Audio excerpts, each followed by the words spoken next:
Can you hear me? Is it better? It's bouncing. It's bouncing around the little lever. Yes? Okay. Yeah, the cat laid on my microphone and then got rid of my adapter. Oh no, I found it.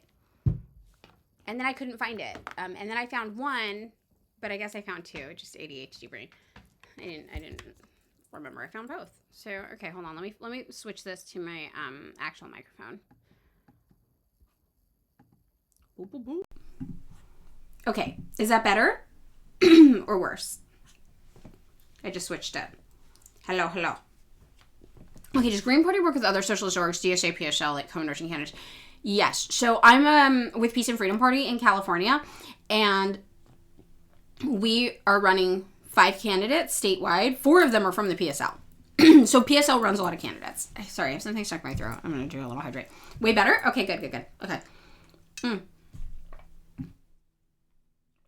I turned it down a little. Is that better?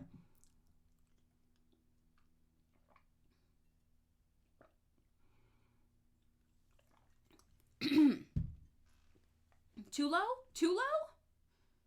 I'll go a little. I'll split the difference. Okay. What were we talking about? Sorry, I'm in ADHD mode. Now you have it maxed and can't hear me? Good? Better? Okay, perfect. We're gonna leave it there. Yeah, what were we talking about? We were talking about something. Like the way they're always in sync and controlled. They're cheerleaders. What do you mean they're in sync? That's their job. Their job is to be in sync. What? They're cheerleaders. That's their whole thing. Are you talking about like when they travel as people, they're like polite and well behaved? I think, Jessica, you think my perspective on some things is, I know more than these things about these things than you do. That's it, Jessica. I'm like not gonna be like, it's fuck off Friday, so I'm gonna be literal with you. You don't know anything about the world at all, like at all. So that's why you think my perspective is odd, because I know things about the world and you don't. You are literally consuming slop propaganda by the United States government constantly, and you don't even know you're doing it. And you guys are out here parroting bullshit you saw on a TikTok once, like it's true. We were talking about this I think we were talking about this with you guys, how people were out here really believing their bones were green because they took Accutane because they saw it in a TikTok and were repeating it to their doctors and shit, and their doctors were like, what the fuck are you talking about? Like, yeah, it's fuck off Friday, so we're gonna get mean. Literally, no, it's fuck off Friday. On Friday, we just bully you guys. You don't know anything. So you think that people who do know anything have odd perspectives because you literally have never looked into a subject once in your life, right? No, it's true, Jessica. It's true. Because here's the thing. Anybody who has looked into any of the issues I talked to you about is telling you the things I'm telling you. Like, it's not even controversial. They're either paid by the U.S. government to say opposite most of the time. Sometimes other places. Sometimes they're weirdos. But most of the time, most of the people, everything I'm telling you, very normal baseline things. There's a guy I recommend that you guys read about for North Korea, Bruce Kimi. I actually have one of his books here. If Flo was talking about this book, I have this book right here. I don't even like this guy. This guy is like a conservative baby boomer uncle who I think is weird about Asian chicks. This guy's like a Republican. He is a historian about North Korea. He's telling you the same shit I'm telling you about North Korea. Communists are saying the same thing. This weird conservative guy is saying that. Liberals who study North Korea are saying the same thing. There's a woman who studies the genocide we committed in South Korea. She's just like a regular liberal. These are people from all political leanings, all academic kind of types of backgrounds. Communists, liberals, conservatives. Once they get involved in studying the history and the anthropology, the sociology of North Korea, they are all saying the same thing. Because it's the truth. And I'm begging you guys to read these books. Like, I'm begging you to read all of these books. Read them all. They are people from different walks of life with different political priorities. The only thing they have in common is that they are approaching this from an academic perspective, and they are not being funded by the United States government to push a political agenda. And they are all telling you the same things I'm telling you about North Korea, for example. And you're like, no, because I saw 3 TikToks and read a tabloid headline. Like, it's fucking pathetic, honestly. It's really embarrassing. And it's very, very, very hard trying to give you guys the benefit of the doubt, because it's okay to be wrong and admit, like, I actually don't know much about this subject, if I'm being perfectly honest. It's very, very difficult to to give you respect when you are spreading racist propaganda and lies about impoverished countries who are trying to fight off the world's biggest global superpower militaristically, when you are out here talking down to other people, when you are acting like you know more than you do, like, it's fucking embarrassing. And you don't know your actions are embarrassing because you don't know enough about the subject. I get secondhand embarrassment watching you guys talk about this shit. And what it really makes me think is like, holy fuck, the average American is so stupid about everything. Everything. You don't know shit about anything in the world. You're just out here running your mouth about shit you've never bothered to look into once. And it's crazy to watch happen. And it happened to me. It happened to me. When everybody found out that I'm a third-party voter, which I don't know why it was a fucking surprise to them. I told everybody I've been registered Peace and Freedom since 2004. I don't know what they thought that meant. But when everyone found that out, you know what they did? They started just spreading these weird fucking bullshit lies about me. And I see it happen. That's why you get a rando wandering in here every now and then like, and you're a landlord. And I'm like, holy shit, you're an idiot. You guys just telephone your way through bullshit. You watch 3 TikToks on a subject and you think you know about it. It's very, very disturbing.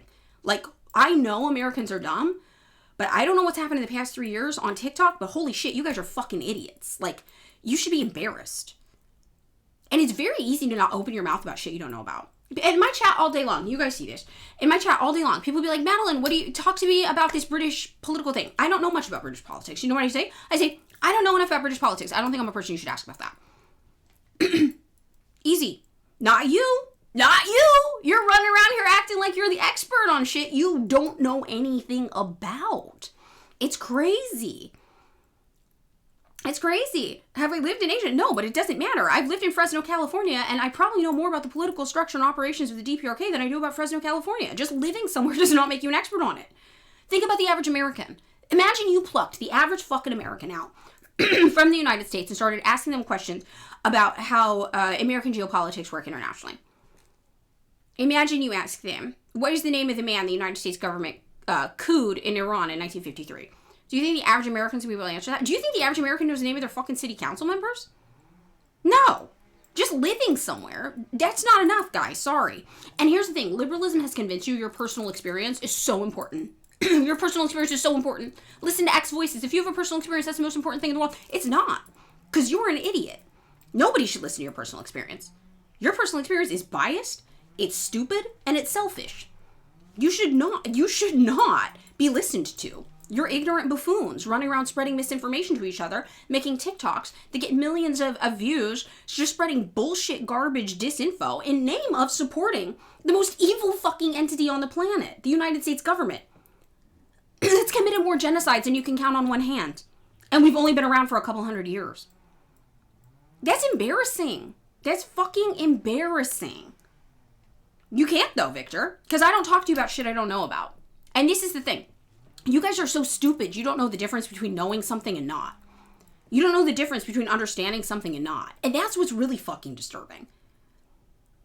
When I'm out here telling you, I have 100 hours of learning material to get you started on this. Do you know why it's 100 hours? Because that's the equivalent of a bachelor's level course on this. I'm like, this should be an entry-level, bachelor-level course for you. That's what I put together for you, anchored around 6 books. If you read through my reading list on North Korea, you will come out with as much introductory knowledge about what's going on there as if you took... My voice is cutting out.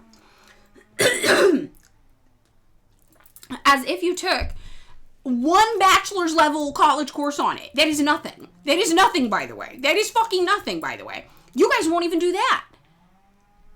Right? You guys won't even do that. And you act like you know something about a subject. Babe, you couldn't even make it through one class. That's crazy. How are we doing over there?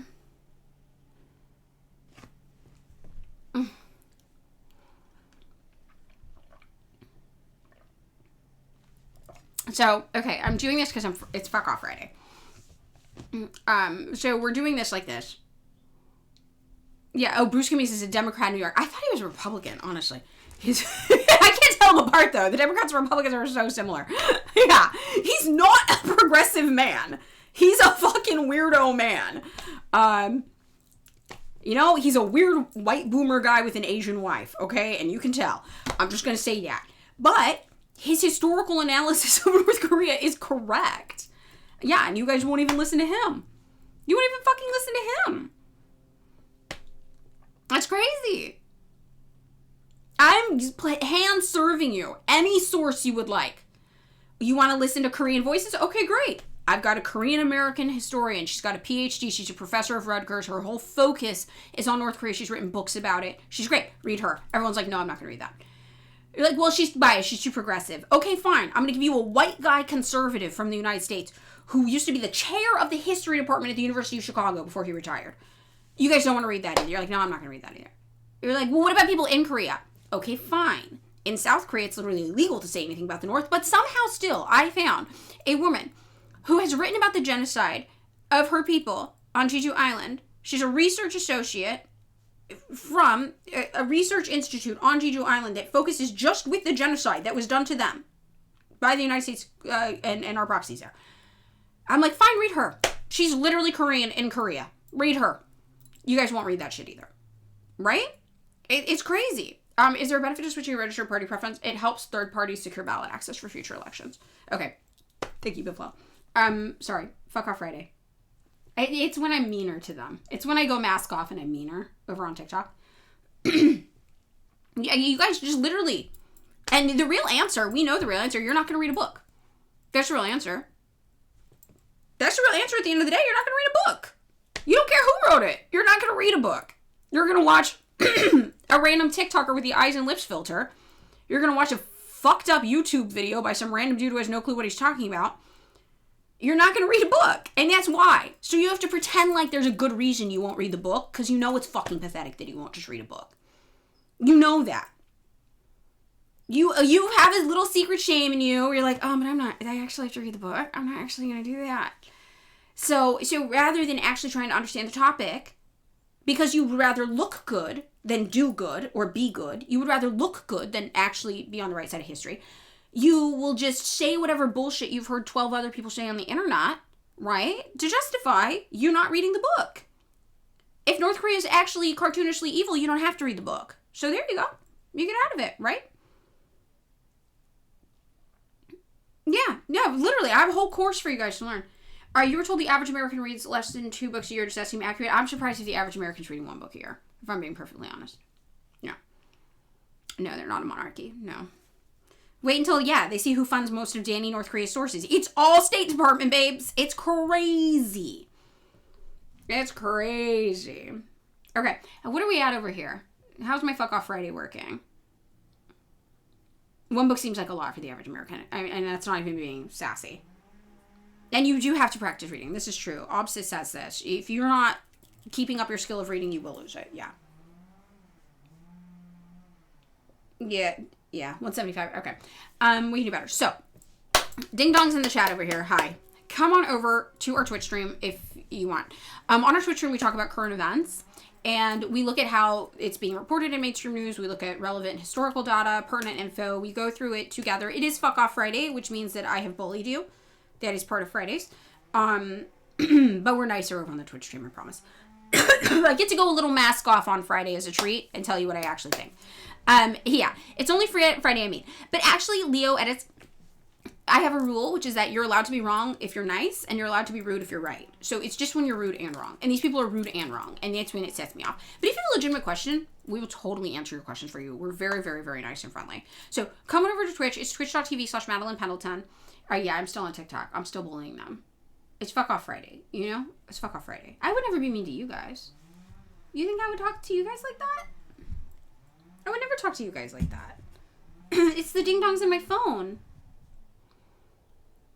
Not you. I love you. Millennial heart. I love you guys. Okay. So, you guys, come join us over on Twitch. It's okay. So then just be nice. If you're not sure if you're wrong or right, just err on the side of being polite. Be like, hey, I heard this. Is this true? How do I talk to somebody who says this? You know it's the ding-dongs my phone. You know. Computer folk, way nicer than phone folk. So true. So true. You were a phone ding-dong 30 seconds ago. You never were, Little Miss Joy. Not in your heart.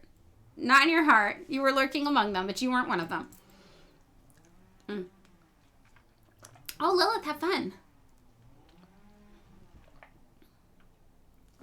Hey, that loser Kim K. Hey, you came. Okay, what are we up to over here? I should stop yelling at the people at my phone. I have no skin routine. 1 ring 40 ramen. Yes. Okay. Yay. It works. It works. We learn. Yes. I love learning from other comrades too. You want to talk about Taiwan today? Okay. There's Taiwan news. There's Iran news. 201. We're good. Okay. So, you guys come over to Twitch. We're going to get started on Twitch. I'm going to hang up here. I am nicer on Twitch. People on TikTok.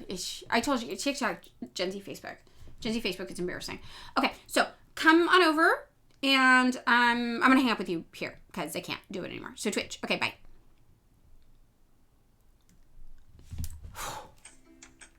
You know what? I think Fuck Off Friday went well. I got like 5 bans on that live. 5 restrictions. Yes, I'm proud of you. I'm proud of you. HVAC business owner. I'm so proud of you. All right. Americans read 12 books a year on mean. Really? Hi, Larry. Hi. Yes, I'm vegan. I've been vegan for 15 years. But let's talk about Taiwan. Okay. Jamie really wants to talk about Taiwan. Tatsumi says, I organized at a university, first time chat, and so many new baby socialists falling for propaganda have been called a Marxist and a Stalinist. Like, bruh, yeah. I told somebody at my party, I was like, oh yeah, they love to throw around the word Marxist though. And someone at my party was like, have you read Marcy though? Because, and I'm like, you know what? I actually have not read Marcy. I should read some Sam Marcy. I'm just gonna go in on it. Oh yay, July Pixel, you're back. Okay, the people on TikTok, it's concerning. I have a theory about people on TikTok. I have a theory, okay? My theory is TikTok videos embolden them to think they're smarter than they are. This is my theory, okay? That because they saw a video on something, they feel like they now know about it. So it makes them worse to deal with. Because if you're not terminally on TikTok and somebody's like, hey, what do you know about, I don't know, any topic. It could be anything really. Painting couches, right? The average person is going to be like, I don't know shit about painting couches. But somebody who saw a TikTok once is going to be like, oh, let me tell you everything I know about painting couches. And they're going to tell you, here's the dye you want to use. This is the dye you don't want to use. This is how long. It takes 72 hours before you can sit on it. And this and this and this. And this is how it's going to work. And like this and this and this. They don't actually fucking know about painting couches. They're just saying something they think they remember from a video they saw once. But they're very confident about it. They're like, yeah, I know. They haven't done it. They haven't looked into it. And I think that's what it is. TikTok actively reinforces psychosis. Yeah, I think that's what I'm saying. With AI as well. Yes, with AI as well. Yes. So I think that's why it's worse talking to people from TikTok. I do appreciate Fuck Off Friday. I get to vent at them. I get to yell at them a little bit as a special treat. But next week, I'm officially going to start using TikTok for lip speak. TikTok will be lip speak land. I will draw them in. I will draw them in. Okay? This is my new. Okay? This is my new plan. All right. Cypher's there. Hello, everyone. I'm here to draft you all to the military for $20. Can I get some Carlos Jr.? Great first time chat. Hello.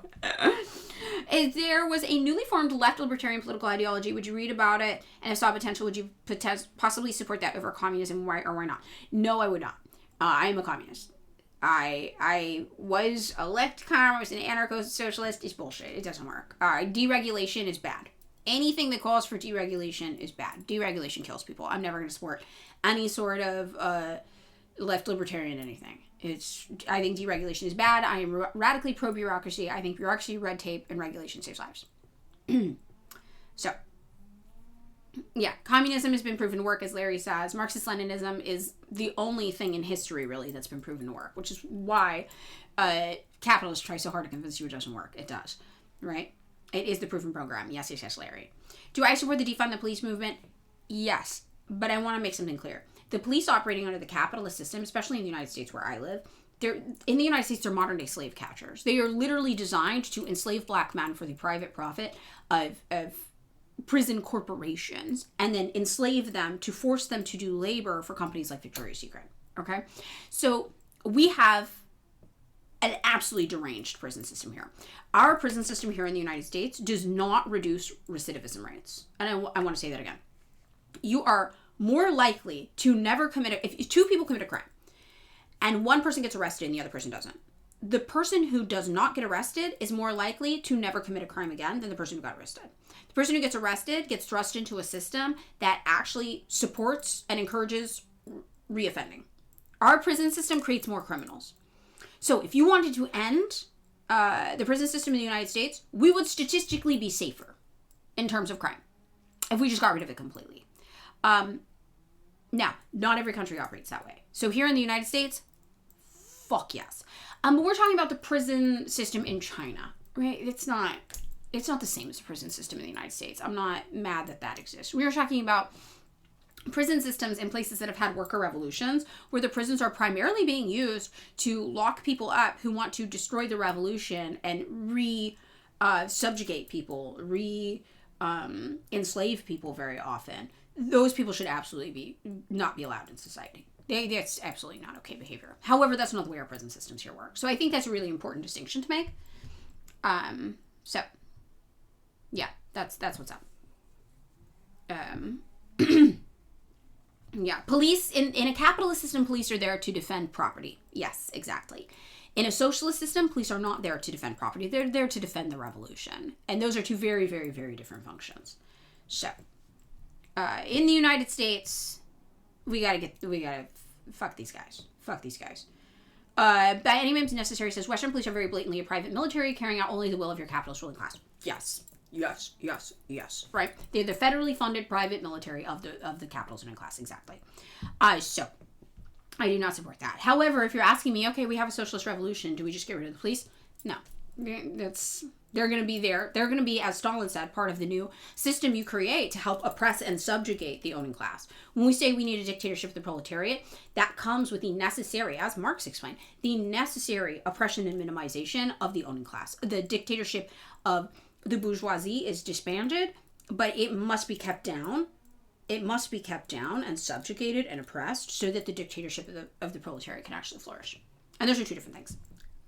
To serve and protect capital, Brody. Yes, exactly. Yes. So, let's talk about current events today. Yes. In Utah, the cops have tanks. In Los Angeles, the schools have tanks. So let's kind of take a look. You're the Madeline Pendleton waiting room. So true. We're your waiting room, actually, Larry. We're your waiting room. You come here to wait for Larry. That's what it is. All right. So, does anybody have any links they want to send over for us to talk about today in the news? If you're new here, we call this Double Down on the News. 4 days out of the week, not Thursdays, every other day of the week, we take a look at current events and we dissect them from a left-wing political perspective. So, you are allowed to submit stories you want to talk about, stories you want to look at together as a group, and we vote on which one we want to talk about. So, if nobody has anything they want to talk about, someone find a China-Taiwan link. I'll look at that for Jamie. I will find things. Thank you, Larry. That's so sweet. Okay, Bifflo has sent us an article. Okay. Melania Trump denies link to Jeffrey Epstein. Okay. I was going to say I like it. I don't like it. I hate it, actually. But, I'm like, well, that would be a good one for us to learn about. Okay. Automatic U.S. military draft registration planned by December, filing shows. Oh, not that one is in Pigeon. Which one's in Pigeon? The Bifflo. Is it? Oh, it is. Hold on. Oh, shit. I left this off. Hold on. Nope. You gotta give me the good one. Okay, we've got one from a first-time chatter. We got an FEC. Okay, I like it. Elect Chicago Women Financial Summary. What's the story behind this? What's our FEC Super PAC story do you have about this committee? I'm curious about the backstory for this. Bifflo, get me your link, not in pigeon. It's APAC, you think. Oh. No, Forbes, fuck off. Oh, you're working on your French seams. Censored. Okay, fellow sewer, I salute you. You know what? I love a French seam. But since my family's from France and I get to speak for all French people, I just call it a seam. So, no big deal. Okay, we've got some more articles here.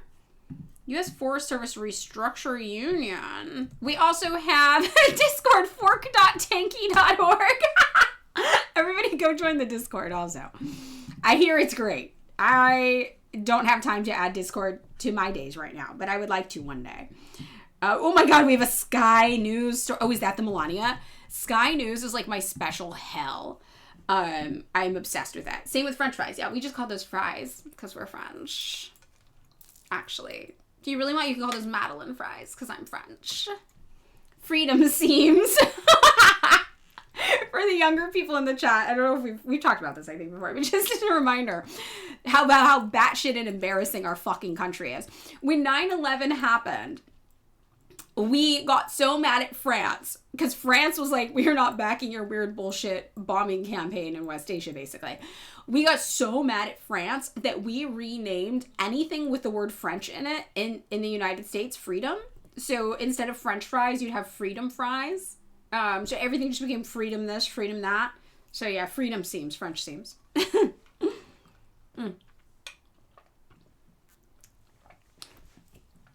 I should join the Discord. French mustard is just mustard to me. French is mustard. It is just mustard. That's better. That's funnier than how I read it. Freedom doors. Beautiful. I love a freedom door early in the morning. I will be moving to France and seizing my ancestral homeland through force, or alternatively, I will be staying in the United States and leading a campaign for us to nuke France, saying, it's cool, guys. I'm from France. I am French. We need to do regime change in France. Stop speaking over French voices. I am French. And then I'm going to start like a French lobbying group in the United States that's also trained by APAC, and the Cuban lobbying one, CANF. And then we're going to be like the French lobbying group. And our whole goal is to be advocating for regime change in France. One of those two, whatever it is. We have a Freedom House story.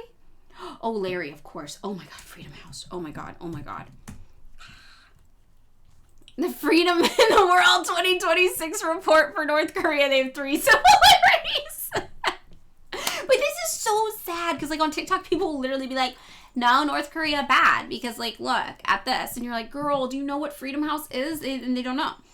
They don't know.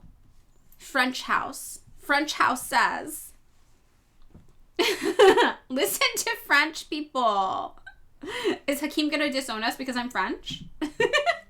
Oh, we have an RFA from Biflo. Iran war could jumpstart cooperation between Beijing and Manila and South China Sea. Okay, yeah, North Korea building nukes, greatest decision ever. You know? Yeah, when you only have 3 freedoms, America has infinity freedoms. Should we look up what the United States says on the Freedom House?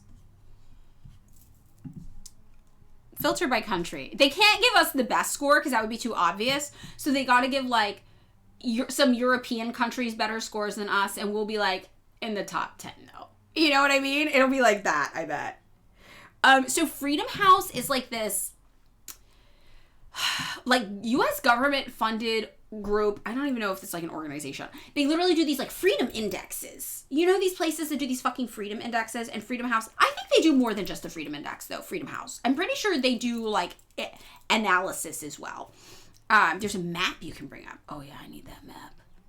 I need the fucking map.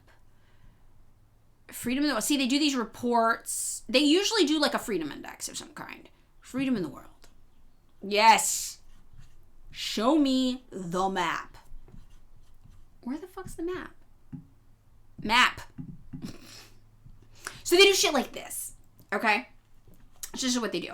But it's funded by Freedom House funding. Let's see if we can find it really fast. So here you can see the effects of the U.S. foreign aid freeze on Freedom House. So all these orgs actually expose themselves very easily as being paid by the U.S. government when all of the funding shut down. So they're like, we now need private support because all of their money comes from the United States government. And they were getting funded by like USAID and shit like that. So they are funded by the U.S. government. And they admit it because they're like, oh no, the funding freeze, now we can't get paid. Okay, Tibet, do you think they separate Tibet? Look at Finland and Tibet. Okay. Wait, I'm going to pull it up by name.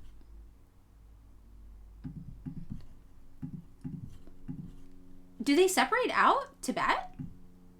Don't watch me. Nobody's allowed to watch me look for Tibet on this map right now. Oh, actually, I got it in the first try. Never mind. That would have looked very impressive if I had showed you that. I was worried I'd clicked the wrong place. -2. Political -2? They separated. First of all, yeah, they made it separate from China. And they gave it -2. I didn't even know you could get a negative. Score overtime. Just no. What else did they... Oh, yeah. Okay. North Korea is obviously 3. China, 9. Not free. China. Okay. Laos, Vietnam, 20. That's not so bad. Mongolia. Okay. All right. Nobody's allowed to look at me. Oh, well, I don't know how I look for Finland. What if I get it wrong? I still live in fear. Oh, I got it right on the first one again. Okay, now my geography is better than I thought. I'm very, very embarrassed to be a caricature of an American looking for a country on a map. I have a complex about it. Okay, Finland. Congrats on your freedom. Kuningas Pepsu. You were very, very free. Oh,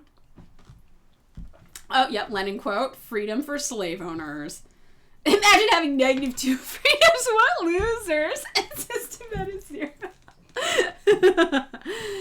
So this is what I mean. So they can't make the United States the most free.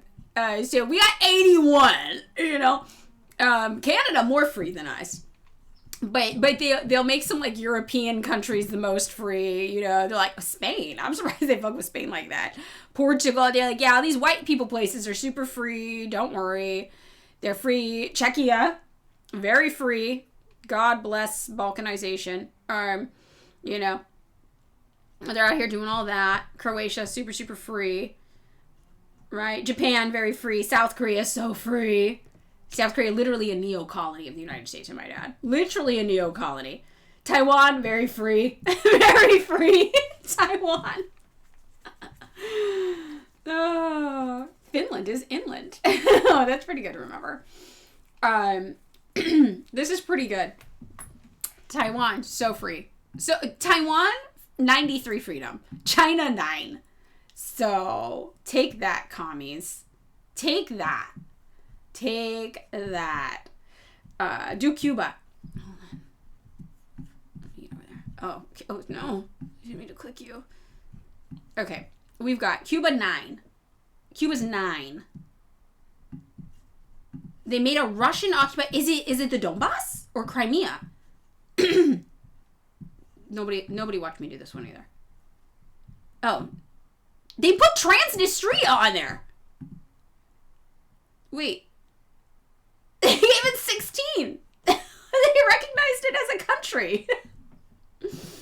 Cuba Evil Index, Burger Eagle Institute. This is literally like Burger Freedom Index Institute. Yes. They made Taiwan more free than the US. Yeah. Transnistria. Wow. They say it's a country, though. That's pretty interesting. Okay, again, nobody is allowed to... Oh, my God. I got it again first. I'm doing way better than I thought, everybody. -1. Russian occupation. It's Donbass and Crimea. Donbass and Crimea together. Russian occupied territories of Ukraine. Okay. I'm tripping. And it includes Crimea. Yeah, it's all of it. It's Crimea, Donbass, all together. The areas that wanted to join Russia. Crimea wanted to join Russia. Donbass wanted to be its own. Well, they want to join Russia eventually, but they were supposed to be their own country, so they should be separated. Crimea should be part of Russia. Donbass should be its own country. Okay. South Africa and Israel. It's not just Donbass. What else is it? It's the area that it's Russian occupied, so it's past. Because I thought that Crimea and Donbass didn't connect, but my geography is admittedly not great.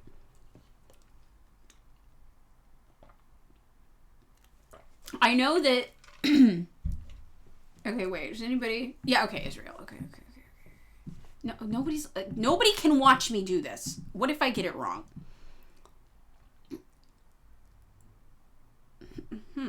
Sorry, I just found something interesting. Bulgaria, Romania. Hold on. We're zooming in. I'm not showing you yet. Oh my god. Stop clicking. It's just like, the problem is when you try to click on something sometimes, it clicks on, it clicks on like other random things. It's just all Israel. And then the West Bank. Oh, Gaza Strip's there. Gaza Strip's really, really tiny. You can't get small enough to see it, though. That's sad. Yeah, I'm allowed to be wrong. It's true. But I have a specific complex about the videos of Americans trying to name countries on maps because I'm pretty bad at geography. So I'm always like, I would be one of those Americans on the map getting everything wrong. But I think it's become this has been a fear I've had since these videos started happening like 25 years ago. So in my head, I have this fear that I'm the American who's terrible at geography. But I think I'm actually not bad at geography. I'm not great at it. But this is like a thing in my head. You know, like some people like fear someone's going to break into their house and do a home invasion. I fear I'm going to be randomly stopped on the street by a guy with a map and asked to name where countries are. Gaza Strip is more free than Tibet, actually. Yeah. Yes. Yes. What are the ones with the stars? Like, why is there a star? Spotlight on freedom. Uh-oh. Oh, okay. We got there are spotlights on freedom. I see. Do we have a Cuba spotlight on freedom? They got one. Okay. I see. Okay. Donbass, Luhansk, yes. And then Kherson and Zaporizhia. Okay. I don't know how to pronounce the last one. And are those the regions that kind of connect Donbass to Crimea? Somebody better than me, Bifflo, at geography? Because, yeah, I didn't think Crimea attached to Donbass. Isn't Luhansk a part of the Donbass region?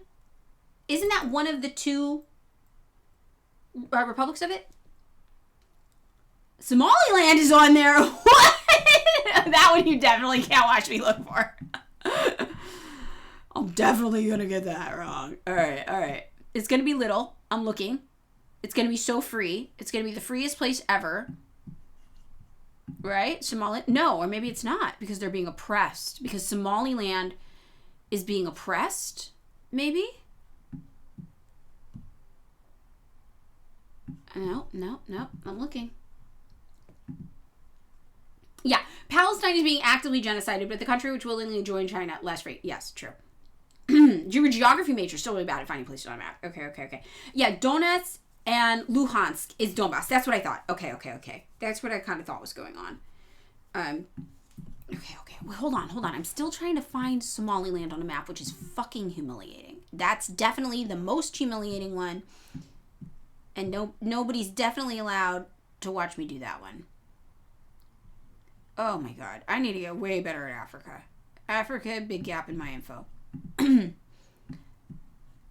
terms of where everything is. Oh. Ah! I keep clicking on Iraq for some reason. It just keeps taking me to Iraq. Everything's Iraq. Okay, Eritrea. Oh, Somaliland. Okay, I found it. It's just next to Iraq, so everything kept making me click Iraq. Alright. So Somaliland's 47. It's partly free. They're fighting for freedom. They're fighting the good capitalist fight for freedom, is what's going on there. This is a fun little activity for us, guys. Fun. Alright, what else we got here? Clicking around. In privacy. I am clicking around in privacy. Oh, it's actually really annoying, though. Let me show you. Like, sometimes you try to, like, move it, and then it's like, oh, now you clicked it. And it's really, really annoying. So that's the biggest thing here. What else should we get going? Oh, Burkina Faso here. 20. 20. Yeah, Somaliland literally has Al-Qaeda there. I almost said it like George W. Bush. That's how you know I'm a millennial. Somaliland's got Al-Qaeda there. It's like George W. Bush saying Al-Qaeda is like a permanent part of our core memory. Like somewhere in my brain, there's like a little version of George W. Bush just yelling Al-Qaeda over and over again. Yeah. I don't know if you need more than 20. I'm not sure. Oh my God, Libya. Do you think they're going to call it free? They're going to be like, we freed it. Actually, Libya's great. No, it's 10. It's 10. It's 10. It's 10. It's not good. It's not good, chat. It's not good. Yeah. Donetsk, Luhansk, Donbass. The other two are connecting to Crimea. Yes. Thank you, Bill Flo. That makes sense. Okay. I'm not as stupid as I thought. Okay. Freedom is measured by Big Macs, I think. Yeah. French Guiana doesn't have a score. Interesting. All right. We can play with this map all day. Should we actually talk about the news? What do you guys think? South Africa's very free. Don't worry about it. They're so free. Don't even worry about it. I know, we have an anguished face in America. Please, I went to American public schools in a poor town. Can we see Libya in 2006? I don't know. Oh. I wonder if they... Really? No. It's not working. No. I tried to cheat it with a year, but it didn't work. We're map maxing. No big deal. We are map maxing. If you invert the map, it's actually a pretty useful resource. It's kind of true, actually. If you look at this map and you're like, purple's not bad, yellow's like, and then green is like, it's fucked, that's kind of helpful. Yeah, I don't know. Some places in Africa, though, might actually be correct, but they just don't tell you that the conflict is caused by the United States. Big Gotco says freedom is measured by how fast a burger can be installed after a CIA coup. Actually, yes. That is actually freedom. Big Gotco won. Okay, bye, Virgo. Bye. Okay, guys. I think, Larry, thank you for bringing this wonderful, delightful, dystopian thing into our lives today. Yeah, I appreciate this immensely. I think we should maybe start to talk about the news. What do you guys think? Are you guys ready to talk about the news? What's going on in the news? Purple means the country has nationalized Wendy's. All right. Let's get into the news. Let's get into the nationalizing of the Wendy's. Free finger chili for everyone. Yeah, do we have any mods? We have so many mods. We have like 5 mods. We should have a mod here. A mod? Do we have anyone? No mods! Oh, okay. Kubashi's here, but away at the moment. All right. Which means we're just going to kind of like go chaos mode with the poll, maybe? I might be able to create a poll with this new setup. Okay. All right, we'll figure it out. We'll figure it out. We'll see what's up. All right, so we have some China-Taiwan news that we could look at. China, she invokes threat of Taiwan independence and first what? Which tries to call for peace. China uses Iran wars, distraction for Taiwan, reunification. Which one do we want to look at? I'm kind of vibing NBC. Post-CI burger installation. Let's do an adventurism while nobody's looking.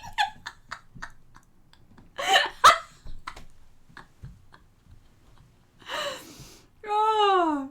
Going on Twitch has really brought so much joy into my life, chat. You guys have brought so much joy into. I tell you, we're the only Twitch chat where I have a parasocial relationship with you guys, and not the other way around. So I just want to thank you again. All right, so I'm going to choose 5 of these things that were sent to us, and we are going to choose. And maybe Hegel's Big Dialecticals can do a poll. It'll be your first time doing a poll for us. Maybe you know how to do polls, though. And we could do that. And if not, I'll try to figure out how to do a poll. But I don't know how good I'm going to be at it. So, I've got 1, 2, 3, 4. We have 6 up. I'm going to try to narrow it down to 5. Okay, military draft.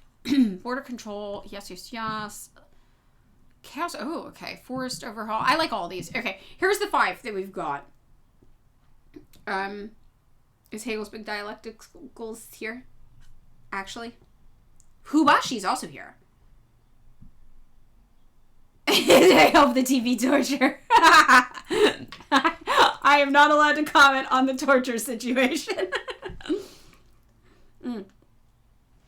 Kobashi's back. Okay, is anybody available? Oh, you're mildly dying. Oh, chronic pain. Oh, I'm so sorry. Is anybody available to do a poll for us? Or should I try to figure it out? Ah, I think I can do it. I think I'm going to do it. I'm going to try to do it, everybody. I'm going to try to do a poll. It says it's supposed to open a setup menu to create a poll. Yes. Okay. Where? Where are you then? It says it's going to give me poll, but it's not giving me the pop-up. Okay, you know what I'm going to do? I'm going to go into my Twitch backend, and I'm going to see if I can do it from there. Like from my... I know Twitch Maxing is learning how to make polls. Stream Manager.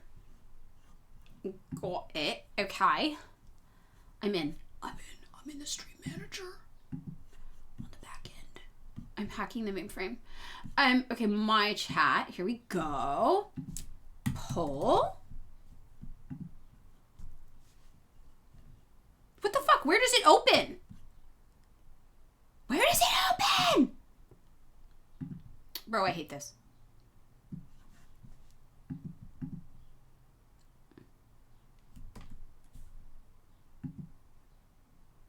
I don't know. You should be able to type poll in chat, hit enter, and it should start prompting you. Yeah, but it's not prompting me anything. It's saying it will, and then it's not. I hate it. No, I don't have a pop-up blocker or anything. It just hates me. I don't even have one. You know what?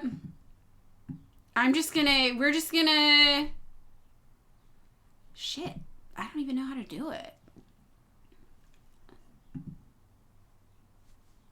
Okay. Who do we have? I love a poll. Communism is when I can't get a poll up. Yeah, temp mod. What's the poll about? So it's what we're going to talk about today. But every time I do it, it like won't open the menu that it's supposed to be on. It's absolutely wild. Pop out chat. Yes, yes, yes. So anybody? We need Virgo to teach everyone. Yeah.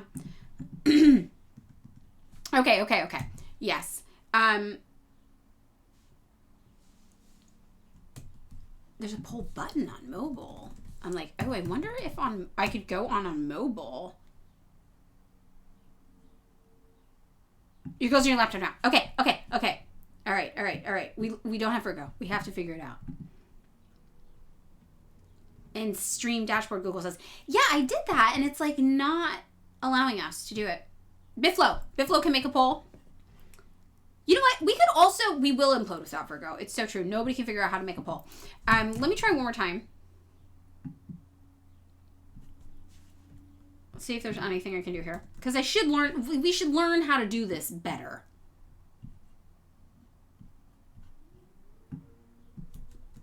Yes, we probably can get rid of that. I'll add that to my to-do.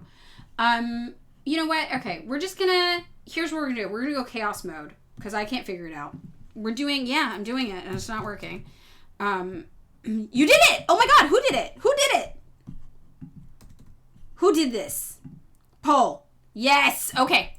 We have a poll option. Kubashi did it. Yes, okay. I don't know why it wouldn't pull up the little menu for me. Kubashi. Okay, Kubashi, are you ready to do our poll today? Big mod hours. You gotta, take down all the notes. I'm voting C for communism, too. Vote A for asbestos. Okay. Here are the options we need. Kubashi, if you're ready. Tell me if you're ready, and I will give you the options. And I will, meanwhile, actually, let me add this to my notes. I have a whole running to-do list, maybe this weekend to do, of notes for you guys. And one of them will be remove pay for votes option. So I'll get rid of that too. And figure out why I can't make a poll. That's very, very weird. Okay, you ready? Okay.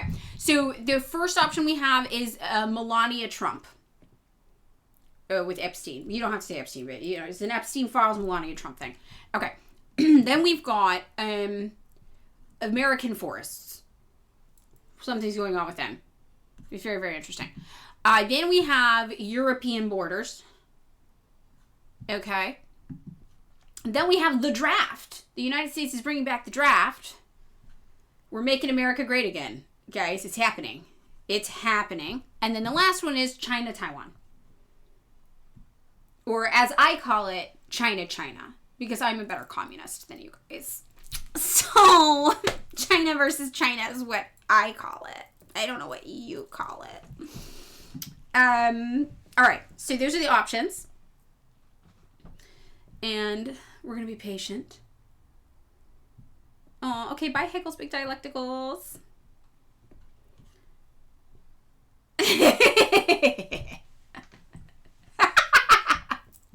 To vote in the ABC poll. Twitch back and stuff. Fatal Flaw. You've been streaming here for a few years and know it pretty well. Okay, that might be useful. Yeah, thank you. I need a lot of help, basically. Because I just don't have time. Because I do this just before I go to my like full-time job, you know? And then I also do volunteer work. And I'm in a party, too. So I just have hardly any time to like change things around on here. I have an ongoing list.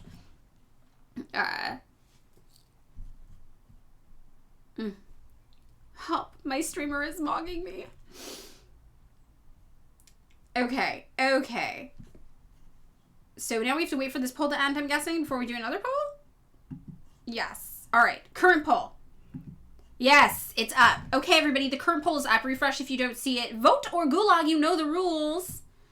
We missed one. We missed borders. Oh, we missed the draft.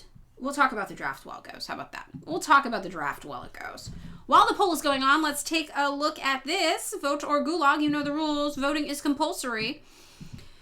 The Selective Service System plans to automatically register eligible American men between 18 and 26 for a U.S. military draft by the end of 2026. We didn't have a draft option. We're just going to read it while the poll goes. This is your poll entertainment. Your poll entertainment. You know what, Kubashi? You got a poll up. You are winning. Don't even worry. You got 4 out of 5 of them up there. I got 0 out of 5 of them up there. So you are 400% better than me. That's not how percentages work with 0. But you know.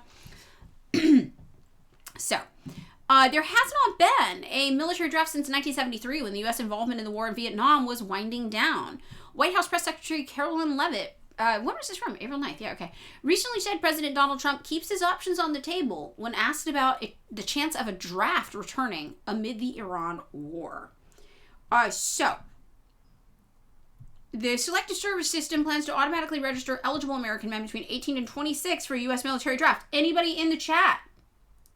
An American man between the ages of 18 and 26? Anybody at risk of getting drafted in the chat?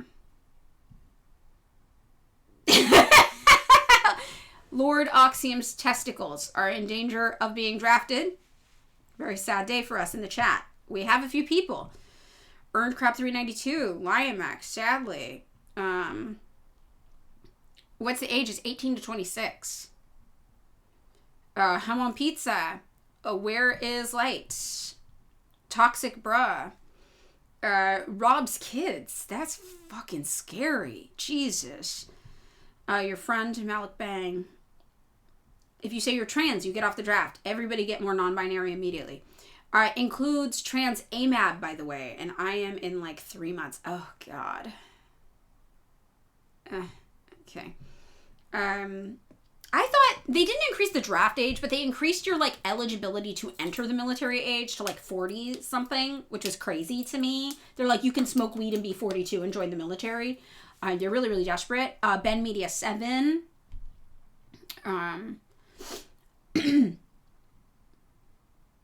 Too mentally ill to get drafted. Yay, a win. You're 25. You're already signed up for selective services. Yes, Wendy's 444. Oh, we got some Wendy's competition in the chat. We have a very Wendy's themed chat going on right now. Ghost of this House says, if you were at risk of being drafted, I can trans your gender. China's for the win. Okay, we're going to talk about China. Okay, you're 19 turning 20. You're in danger. You're Palestinian Americans. You're not going. Yeah, don't go. Don't go. You would if you were in the United States. I mean, this is terrifying. This is honestly terrifying. You will fight all Madeline haters online. Thank you, 51 bar. Yeah, you told your cousin to go to Mexico if he's drafted. Yes, that's smart. I mean, draft dodging was a thing. That was a real thing. And if I was eligible to be drafted, I would just draft dodge. I would just leave the country. That's what I would do. It's absolutely wild. The TikTokers are going to war. Let's all volunteer for the last war. I mean, look, I am inclined to believe that if they actually did a draft, this might be the final nail in the coffin. If you give a bunch... First of all, think about this. A third of Gen Z already is favorable to communism. You're drafting Gen Z. You're putting them in war situations they don't want to be in. They already fucking hate this government. They already fucking hate this country. And they already think communism sounds like a pretty good idea. You're telling me those people, you want to arm them? You want to arm them and give them access to American weapons against their will? You know? That could be one of those breaking points historically that we see creates the condition for revolution. Because I don't think they're going to be okay with that. I think the first time a Gen Z person, adult, or young adult, but they're kids, man. I'm sorry. If you're that age, I know you're an adult. But, you know, I'm 40. You're a kid to me. You're a fucking kid. Like, the first time a Gen Zer has to go watch somebody's fucking head get blown off, there's no way in hell they're not getting immediately class conscious fast. You don't recover from that. The new version of Hanoi Hannah is going to have it so easy. Yeah. It's really, they're going to be out there frag maxing, frag mogging. They're going to yell it. They're going to yell frag max, and then everyone's just going to throw their grenades. I mean, I'm telling you, they are not going to handle that well. So, you can automatically register 18-year-olds to be drafted, but you can't automatically register 18-year-olds to vote. Make it make sense. That's what Hallie's Rainbow Library said. So true. So true. You are baby 22, Malmay. You are. Like, it's crazy. I mean, nobody should have to do this, regardless of your age. Pink mist is what you say in the Marines. Okay. Yeah, they're gonna... Somebody's gonna show up on TV getting arrested, and they're gonna be like, what'd you do? And some Gen Z is gonna be like, I frag mogged my supervisor, or whatever. I don't even know the military language. I frag mogged him. Haha. You're a zillennial. Okay, you're baby too. We're all baby. It's just wild. It's just absolutely wild, you know? It's not gonna go well. There has not been a military draft since 1973. I would leave. I would just leave. I'd just be like, I'm moving out of this fuck-ass country, bye. That's what I would do. You know? I would just leave. It's not even a good place to live. Bifflo, the people's baby. Yeah, I mean, I don't think your brain ever stops developing, TBH. Yeah, Mexico City is one of the best places on earth. They really don't want Americans there, so don't go if you're an American. Yeah, don't move there if you're an American. I'm sure you can visit. I have friends who live there. It's great. A straight jester gooning my commanding officer by hiding a live grenade in his bunk. I mean, like, it's not going to go well for them. This is not going to go well. I literally think this could create the conditions for revolution in the United States. I don't think people would be okay with this. A felony punishable with up to a fine of $250,000 or up to 5 years in prison. I would go to fucking 5 years in prison instead of that. You would have a better chance of surviving with your mental health intact, spending 5 years in a fucked up American prison. Our prison system's so fucked up, than going to war. It's still better. It's still better. It's still better. You're under 18, so that officially makes us unk. What do I do in a revolution? Stay put, child. Wait it out. Wait it out, little one. Yeah, prison is always an option. I would rather be in prison than that any day of the week. Yeah. Yeah. It's pretty gnarly. Okay, so China won the discussion today. We can all live with this terrifying knowledge that the draft might return. That's usually what you do when you're winning a war, right? You bring back the draft. things are going great for us in Iran, I'm guessing. Right? That's why we were like, you know what we need? To bring back the draft. You know? I'm not sure. Oh, wait, we got a little hype train getting started. Oh, I just cracked my back. It felt so good. Ooh, go to prison, organize prisoners. That's what Angela Davis did. You know, and I know. Angela Davis, we know. We got the complicated feelings, but going to prison and organizing the prisoners is based as hell, right? Hot dog diet. My kid's paternal grandmother is Canadian. I'm in the process of trying to get them dual citizenship. Currently, they just have U.S. passports. Getting the proper documentation has been annoying, though, because we're not in touch with that side of their family, who are also Mormon. Oh, God. Oh, wow. Little train. Yeah. Hydrate. Okay, I'm going to hydrate, and then we're going to get started talking about what's going on with Taiwan and China.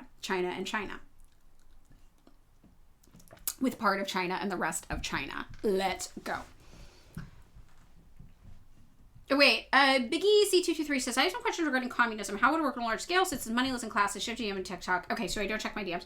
So the idea of communism being moneyless and classless, it's important to note is that Marx and Engels speculated that if the whole world became communist one day, things could become moneyless and classless. That's not the immediate goal of communism, right? It's not the immediate goal of anybody who has a communist revolution. And for money, you know, you're still using money most of the time for anything you're going to experience in your lifetime, certainly. And class is a transitional shift into. So you're doing a dual process of giving people who are propertyless, right, people who don't own privatized property, more power in society and taking away the resources for people who do until you reach some form of egalitarianism, if you're able to do that. And it's worth noting that some people who are very, very wealthy pre-communist revolution will just take off because they don't want to deal with it. So there's a protocol to deal with that as well. So I think that is first thing you should know. So the way it actually works on wide scale is that it's a big transition phase. It's a lot of transition. So whatever stage you're in when you have your worker revolution, you might be feudalist, you might be capitalist, your goal is to transition through these stages that Marx hypothesized were necessary economic and political stages until you get to a point of socialism or lower stage communism, as, you know, Marx explained it. So I think that's kind of your goal. How do you transition out of this into what you need next? And if you have your revolution in a feudal state, you might need to transition into capitalism next, because Marx said things go from feudalism to capitalism to socialism. And you'll probably do a form of capitalism we call state capitalism, mixed with market socialism. That's usually how communists kind of handle that situation. But it's a long process. I think that China estimated they would take 100 years to get through their version of state capitalism. And we're coming up on the 100-year mark in 2050 where they're going to start to move into lower phase communism or socialism. So it's a transition period. So when you look at China, that's Marxist-Leninists in action who are working on that transition period from a feudalist-based revolution standpoint. Right? And that's a large scale. That's huge. And even in a position of state capitalism, which Lenin speculated would be, you know, the first stage to get a lot of these places, especially ones that had the revolutions in feudalist state, into socialism. Even in state capitalism, they were able to lift 800 million people out of poverty. They lifted almost 3 times the entire United States population out of poverty just in a system of state capitalism alone. So that's important, I guess, to remember. It's not going to happen overnight. It's not a switch you flip, but you have a revolution, you put workers in control, and you start the process of transition into a government that's more beneficial for everybody, rather than a government that's beneficial for the merchant class, which is what we currently have now. Does that make sense?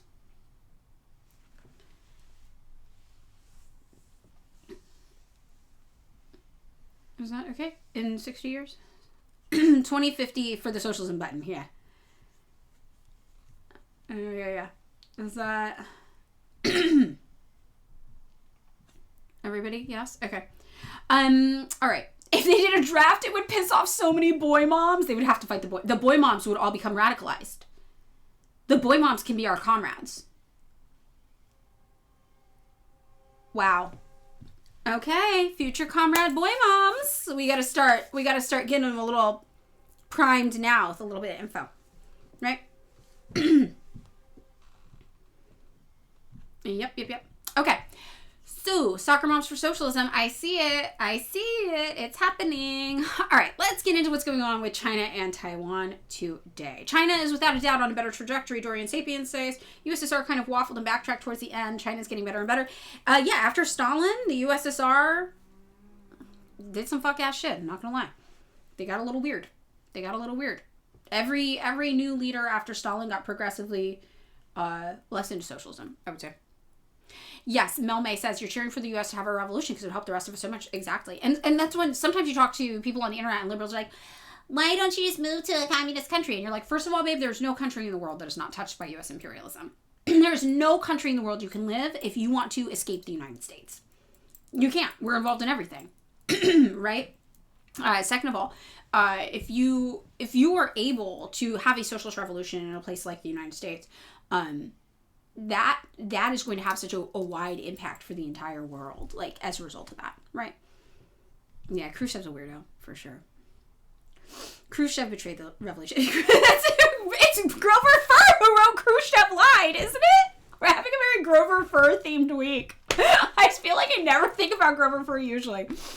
But I think it is. I think Grover Furr is who wrote Khrushchev Lied.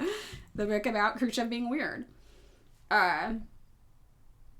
Raccoon Psyop says, last night my mom's fiance said, wow, Portland's home ownership was way higher than I thought, 54%. And then I said, China's is 96%. He said, that depends on your definition of home. You read Khrushchev Lied? Yeah. Khrushchev should have been purged. Yeah, like, Lord Oxium, I get so pumped thinking about the amount of progress the U.S. could actually make if we had a successful revolution. No, it's true. It really is true. I think our biggest hang-up there would be that we no longer have a commodity manufacturing infrastructure. So that would be interesting for us. I mean, we'd be relying heavily on trade still with China, etc. But I do think about that as being like, that would be an interesting consideration, right? Our economy is so finance capital based. Like, what does that transition look like? Okay, so let's get into what's going on with China and China. This story is from today, 6:31 a.m. At an unusual meeting Friday, Chinese leader Xi Jinping talked with Taiwan's main opposition leader about shared culture and bloodlines before declaring that unification on the island with the mainland is a historical inevitability. Now, for anybody new to the chat, I feel obligated to pull up the data. The Wilson Center hosted it, so I always know to find it from there. Yes. Here it is. Boom, boom, boom. This is from the Chiang University Election Study Center. Now, this is a poll from 2025 that traces from 1994 people in Taiwan, what relationship they want to have with mainland China. So, the red dot is people who want unification immediately. That's 1.1%. And when we talk about unification, Taiwan is a part of China, but it has a self-governing body because of the history of the nationalists, Chiang Kai-shek, the anti-communists, the right-wingers, like the weird proto-fascists, right-fascists, basically losing the civil war to the communists and then going to Taiwan, for those of you who don't know, and being like, we didn't actually lose, we're in charge of all of China, and our new capital is in Taiwan, Formosa, right, was what it used to be called when it was under Japanese occupation. So, that is really what happened. There was never this idea that Taiwan was its own country from this point in history. Chiang Kai-shek was like, no, Taiwan is a part of China, and we're in charge of all of China, and set up a government there. The rest of China was like, oh, we don't fucking have time to deal with this right now. We got a lot going on. Whatever, man. But internationally, the rest of the world did not recognize Chiang Kai-shek's government as being legitimate. So now what's happened is Taiwan has developed its own quasi-government, and Americans are right-wingers. Sorry, I don't know why my voice is extra fucked today. Americans and right-wingers are now trying to push for this Taiwan separatist movement, this idea that Taiwan is being aggressively colonized by China or something. Taiwan has always been a part of China in all modern recorded history, with the exception of the time it was colonized by Japan or taken over by Japan, right? Aside from that, it's been a part of China. So it's not like there's Taiwan's its own separate country and then China's trying to take it. No, it's always been a part of China. And, the government thought that they were in charge of all of China. So that's important history for anybody who's not up to date on that, okay? So very, very weird. So the United States is trying to get all in the mix. Now, so when we talk about reunifying, that just basically means altering their government structure so that they have more, like, China already has, like, federal oversight, basically, over Taiwan. But I think what it means is diminishing the power of their more centralized government, their local government, a little bit. And I think that would be the best way to think about unification. So, Taiwan is like the Hawaii of China? No, actually. Taiwan is like if during the Civil War, the Confederates lost, but they claimed they didn't. And they said that they won, actually, and the new capital of all of the United States, ruled by them, was in Florida. Was in the Florida Keys, we'll say. And then they set up their own government, and they're like, yep, we're actually in charge of all of the United States from down here in the Florida Keys. And the Union was just like, okay, we don't have time for that. And the rest of the world was like, it's not real. We know you're not real. But they kept doing it anyway. That's what it's more like. Does that make sense? Yes. Yeah. It's Texas before Juneteenth. I mean, yeah, they were like, we're us. Yeah, woo. So, then they took all the money and governing officials. Now, the United States has always found political advantage in allying ourselves with the illegitimate, really, government of Taiwan. China's been really cool about it. Honestly, China's been really like, okay, whatever. I think China views them like an autonomous region, even though they're not technically an autonomous region, I don't think. What are the formal autonomous regions of China? So it's, yeah, they're not even a formal autonomous region. But I think China kind of just treats them like an autonomous region. They're like, yeah, that's fine, you do your own thing. But the people in Taiwan tend to be, for those of you who don't know, very, very, very far right-wing compared to the rest of China. And the reason is that Chiang Kai-shek, who lost the Civil War, was like a right-wing nationalist. He was like the MAGA of China. So it really is like the Confederacy. They lost the war, just like the Confederacy did. Now imagine all of the super, super right-wing weirdo freaks just refuse to admit they lost. What would that look like, almost 100 years later? And that's what's going on with Taiwan. So that's what's up. And they also claim, yes, Big Yahoo, this is important, what Big Yahoo's saying. Taiwan also claims other parts of the map are a part of China as well. Like parts of Kashmir, they said. Yeah, so let's see if we can find that. Taiwan's map of China. I want to see like what. This is from Reddit. I'm so sorry. This is from Reddit.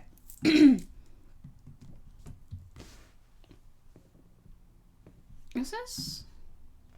I feel like no. They actually think it's like more than this.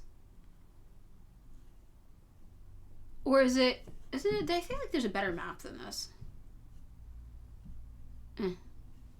Taiwan claimed China, Mongolia, Tuva, parts of northern India, and Burma, parts of Kashmir, and like half of Kyrgyzstan. Yeah. Okay, see, they literally are, oh yes, here, this is that. Yeah. And they call themselves the Republic of China. Right? So they're claiming all this land also. It's just Taiwan, by the way, this little bit. They're like, we're in charge of all of this and even parts of the world that aren't China. That's what they think. I mean, Mongolia's just sitting there. So this map is good. Yeah, it is. I didn't see all these little guys down here. I think what threw me off is the map outline, because I was expecting the map outline to be the current existing map of China, but it's not. The map outline is their claimed territory, so I wasn't reading it correctly. Doesn't China treat Taiwan more like Hong Kong rather? Yeah, I think that's probably more accurate. Want to see something funny that's more accurate, probably. China recently started using the term Taiwan area instead of Chinese Taipei in unofficial communications because it sounds friendlier to Taiwanese people. I think people don't realize how much of China's unification has been about soft power and economic unification, and that they're trying to do best to avoid anything militarily. Yes. And this has always been China's thing. China never wants to go to war. They never want to go to war. Even in Tibet, they're like, we don't want to go to war with these people. We don't want to fight with these people. Everything when they showed up in Tibet, they were like, this is a real fuck. China always tries to avoid military action. Yes, blue is PRC. Yes. So I was thrown off by the map outline because I was like, huh? But this map outline is not current existing China. Blue is current existing China. This hardcore map outline is what Taiwan thinks China should be and that they're in charge of it all. Okay? So there you go. So sorry, I misread this map at first. I'm just an American. Geography. It's hard to read maps. I don't know. Okay, yeah. So, I don't have a doc on China specifically, but I think I have some docs on, like, the Uyghur situation, things like that. So, all right. So, this is what you need to know about Taiwan. Taiwan is not a separate thing that's being, like, preyed on by big, bad China, and that's what a lot of Westerners think, all right? And China is being like I said, China's being really fucking chill about it. So, when we say unification with China, what does that mean? That means for Taiwan's government to stop being on some fuck-ass shit where it's trying to claim this bizarre, huge portion of the map that it's in control of, and it just actually becomes like a regular part of China. So, what does that, how many people want that? Now, that's what this map looks at, okay? So, the red is unification as soon as possible. And it's a low percent. It's 1% of the population is like, let's just become a state in China now. Like, let's fuck this shit. Only 1%. Now, the next is 4.4% here.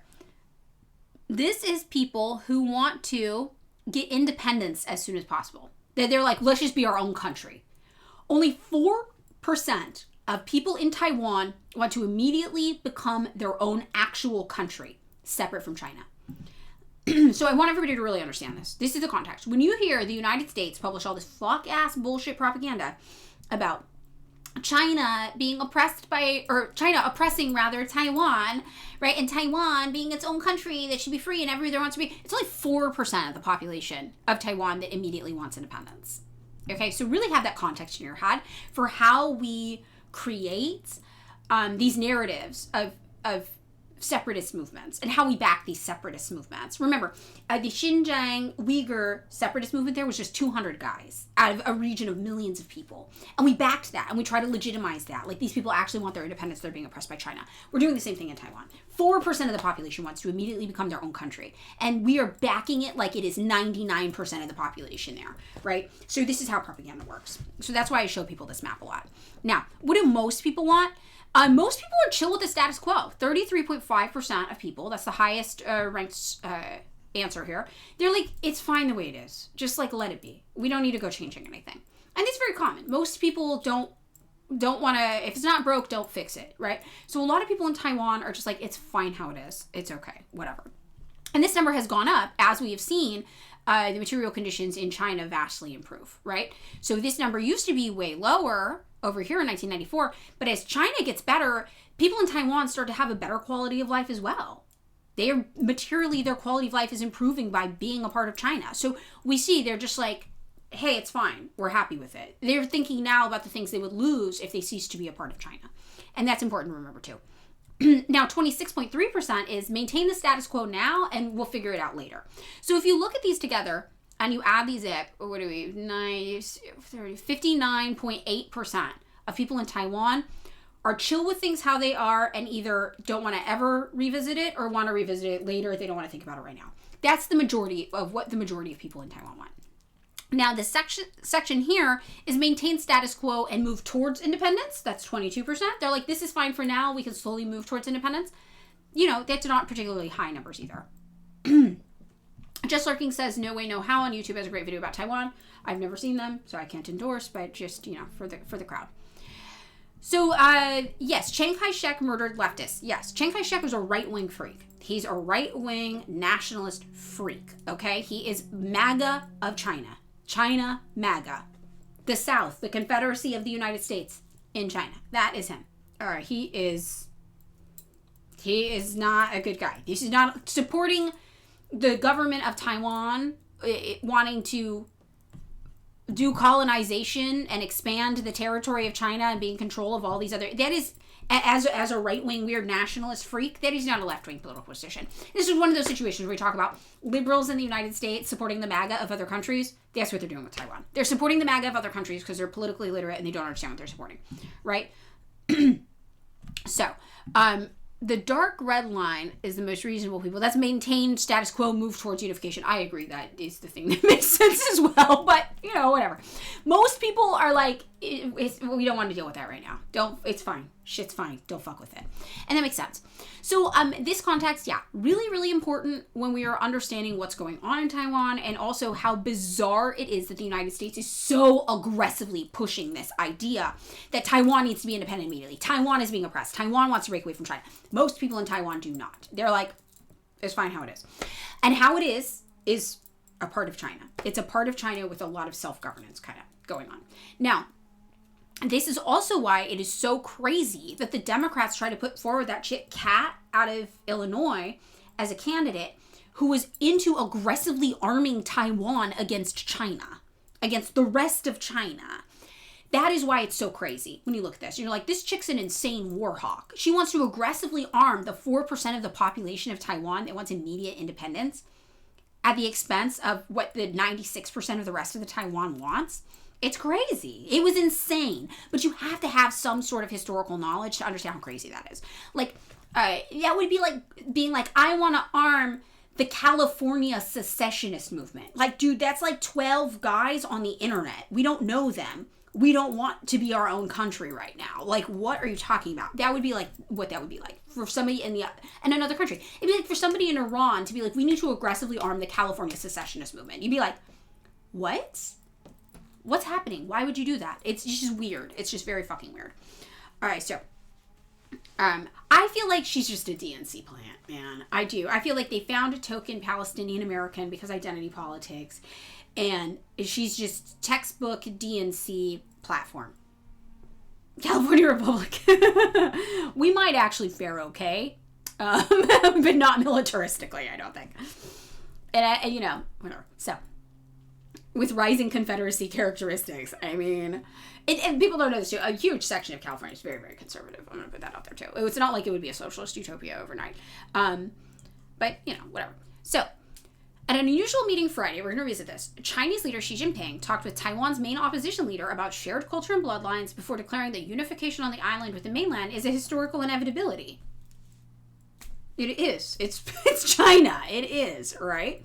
So that is not scary if you know anything about the situation. The meeting with Cheng Li-wen, chairwoman of the Nationalist Party of Taiwan, already the very, very nationalist government there, comes amid heightened tensions in the Taiwan Strait over stepped-up military drills by China and Beijing's disdain for American arms sales to the island. Now, I want to point this out. Because Taiwan is not its own country, all arms sales are supposed to go through China. Nobody is recognizing Taiwan as its own country. I don't think a single place in the world recognizes Taiwan as its own country.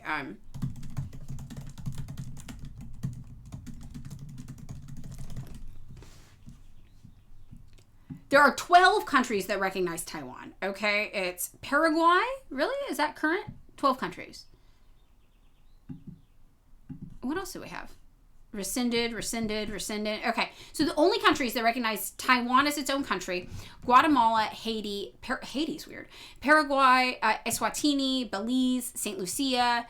Vincent and the Grenadines, St. Kitts and Nevis, Marshall Islands, Palau, Tuvalu, and Vatican City. All right, I'm not sure if this is. There's 12 that recognize the ROC. Yes. Not independent Taiwan. Oh, the ROC. Yeah. The ROC. Thank you. That's a good correction, Thomas Guzzler. Thank you.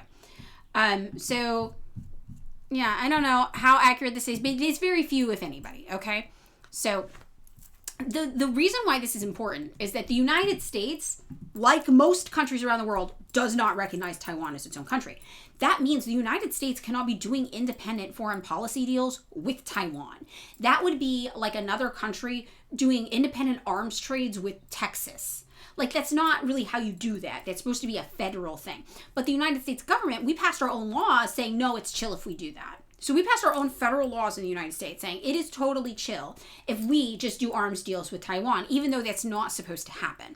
So when China is like, hey, what are you doing independent arms deals with Taiwan? That's weird. First of all, it's very transparent why we're doing it. We want Taiwan to stage a separatist movement and break away from China so they can become a vassal state of ours, a full puppet state of the United States. That's what we want, right? We want them to be Israel of Asia, right? We want them to be Ukraine of Asia. That's what we want.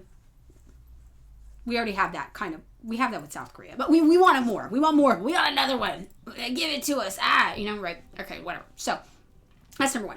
Number two, it's also diplomatically weird. It's like, you're not supposed to do that because that's not a country. And you acknowledge that's not a country, so what the fuck are you doing? So that is why it is very normal for China to be like, why are you doing arms sales to Taiwan? That is a normal thing for them to be confused about and upset about. All right, so I just want to put that in the chat as well. Now, while it did not produce a grand announcement, the timing of the meeting just weeks before Donald Trump is expected to visit Beijing suggests that Xi is seeking to show that China can wield political influence in Taiwan as well as flex its might. At a news conference Friday, Chang neither fully embraced nor rejected China's long-held goal of reunifying with Taiwan, a self-governed island of 23 million people, where fears of a future Chinese military incursion have been a specter haunting life for decades. Now, just look at how this is worded. If you didn't know all the stuff we just talked about, if you didn't know about the Kukbal, Chiang Kai-shek thing, if you didn't know about their weird fucking mega map, if you didn't know that they are like, yeah, we're the Republic of China and we're in charge of all of China, actually, we're in charge of you, you would read this and be like, oh my God, China is about to steal Taiwan, a little independent island. But that's not what's happening, right? This is how it's presented in the news for a reason. We hope to consolidate a stable relationship, Chang told reporters. This must be done step by step. General Secretary Xi and I are very pragmatic about this. Chang's pivot towards China has made her a divisive figure in Taiwan. So she's the opposition party. Remember this. The mainstream party is aggressively right-wing. So if she's the opposition party, she's a little bit more left than them, is what we're talking about. So she's open to talking to China, right? But still, there's like a nationalist party still going on here. Chairwoman of the Nationalist Party. So, there's still everything's very nationalist in Taiwan is what we're talking about here. Back then, she was known for her criticism of the party she now leads, also known as the KMT because of its warm ties with Beijing. The handshake with Xi in the ornate East Hall as the Great Hall of People, a space normally used for meeting foreign heads of state, underscored the reversal in political beliefs for China. So it doesn't mean she's a leftist, remember this. She's still a nationalist, but because she's the opposition party, she's not as kookballs as the main government is. At a time when the military support for the United States is in question, Chang, 56, reiterated her view that Taiwan must forge a close relationship with Beijing if it wants to maintain peace and avoid a conflict. We must do everything in our power to prevent war in Taiwan Strait, Chang told NBC News in an interview last month in Taipei. Instead of being a troublemaker, we need to be a peacemaker. So I think Taiwan is really some people are starting to realize that they are political pawns being used by the United States. I think they're seeing what the United States did in Ukraine. They're seeing that did not end well for Ukrainians. That did not end well for Ukraine. And they're like, oh, fuck. What does the reality of a conflict, a proxy war with China and the United States and us look like? Where the United States pushes us into this conflict. And they know it doesn't look good, right? So I think they're starting to rethink their priorities here a little bit. Opening her multi-day visit to China on Tuesday, and again, visit to China. They don't talk about the complicated relationship here. Taiwan is China, but you get it. Chang visited Nanjing, which was the capital of China when it was ruled by the KMT, basically the Chiang Kai-shek kind of right wing. Right. It was after their defeat by the Chinese Communist Party in 1949 that the KMT fled to Taiwan, which was never conquered by the Chinese Communist Party. Again, they never conquered. It was China. They won the war. It's like a silly way of wording it. That's very, very weird. So she is literally the head of the Nationalist Party, the same Chiang Kai-shek party, but they're the opposition party right now. And there's an even more kookball guy in charge right now who's like, yeah, we need to be independent, like psycho mode. And that doesn't reflect the general will of the people. So it's wild that the Chiang Kai-shek contingency is more chill right now than the mainstream leadership in Taiwan is about what's going on with China. So it was after the defeat by the Communist Party, blah, blah, blah, blah, blah. Xi's outreach to Chang came along with overt swipes at Taiwan's current government under President Lai Ching-te, who was shunned by Beijing as a dangerous separatist. So when we say he's a separatist, that implies a change in their current dynamic. Why? Because they are not currently separate from China, right? For rejecting China's claim that Taiwan is its territory. Taiwan independence is the chief culprit destroying peace in the Taiwan Strait, said Xi, who was joined by key members of the Politburo Standing Committee, according to an official readout of his meeting with Chang. We absolutely will not tolerate it or allow it, he said. Not openly discussed in the meeting was a major flashpoint in China's relationship with the United States. arms sales.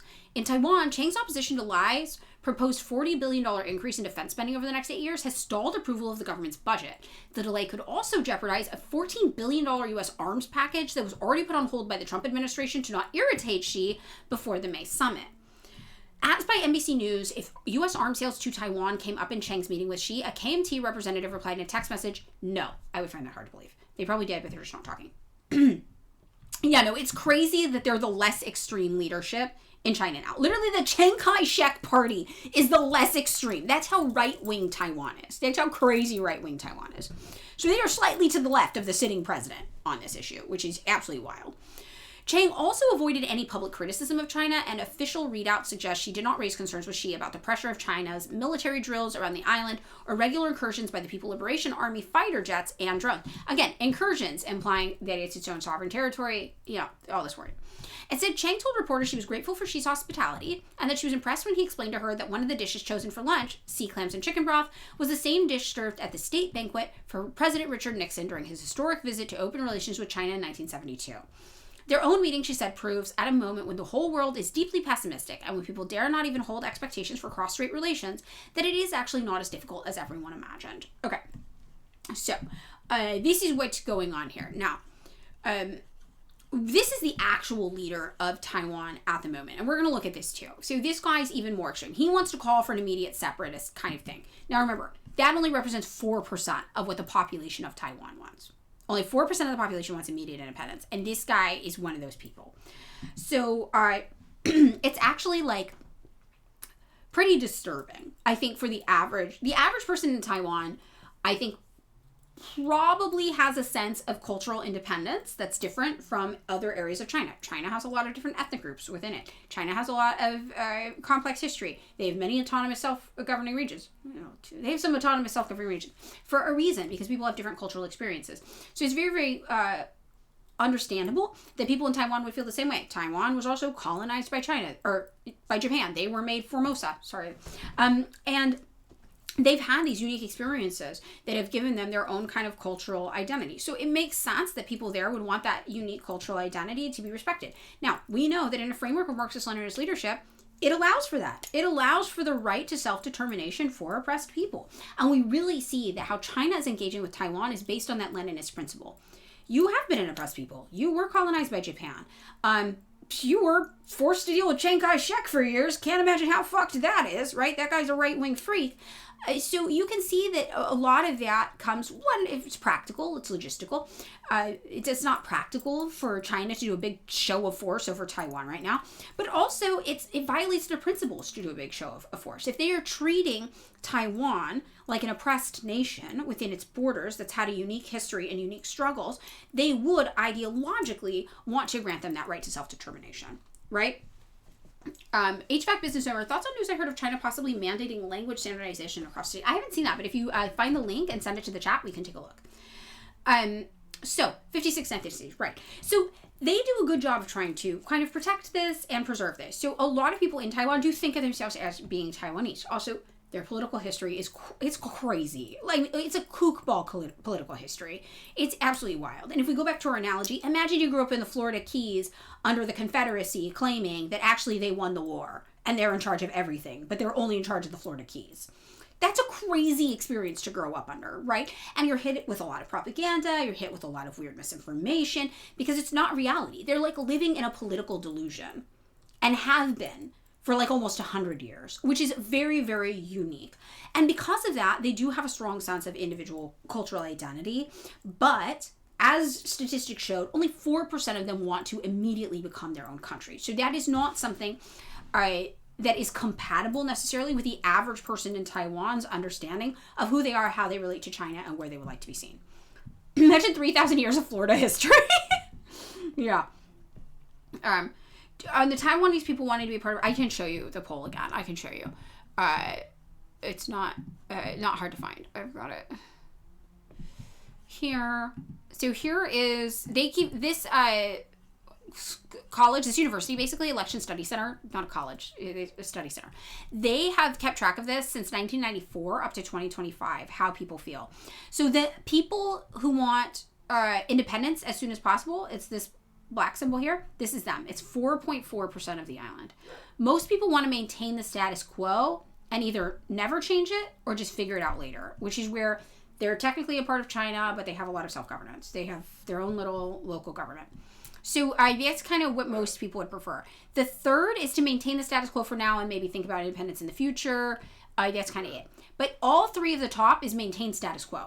It's not shake things up immediately, right? No matter what. So that's what's important. So now I want you to remember this, because remember, like almost 60% of people want to maintain status quo and never change it or change it way down the line.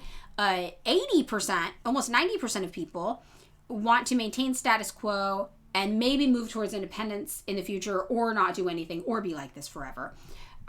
Which year is the spike at with the blue? This one right here? That was 2019. So COVID happened. So that probably changed how they were feeling.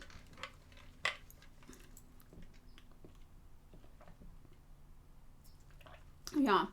I've heard a quick Google search seems to confirm that she has met with Taiwan opposition party leaders in recent past. For some reason, this is getting more Western media coverage than usual, perhaps because the U.S. is backing off from instigating separatist movements in Taiwan. Oh, yeah, sorry, I didn't see it earlier. Thank you for reposting. Yeah, it's interesting. I wonder if the United States is starting to see that there's not much political utility in this, that it's not popular with people. I don't know. It is very, very fascinating. I'm not entirely sure. So that is interesting, though. That would make sense.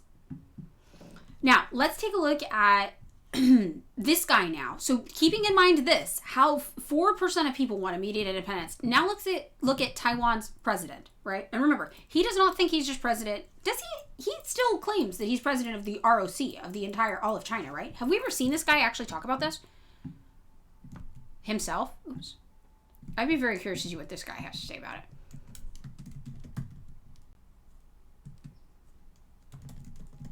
it. Has anybody seen him actually talk about this?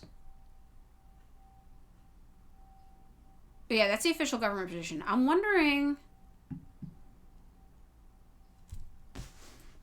Yeah, okay, so we've got a speech here from the Council for Foreign Relations. This is a, centrist kind of U.S. LARPing is kind of China, yeah. The center is kind of a U.S. org, not lefty.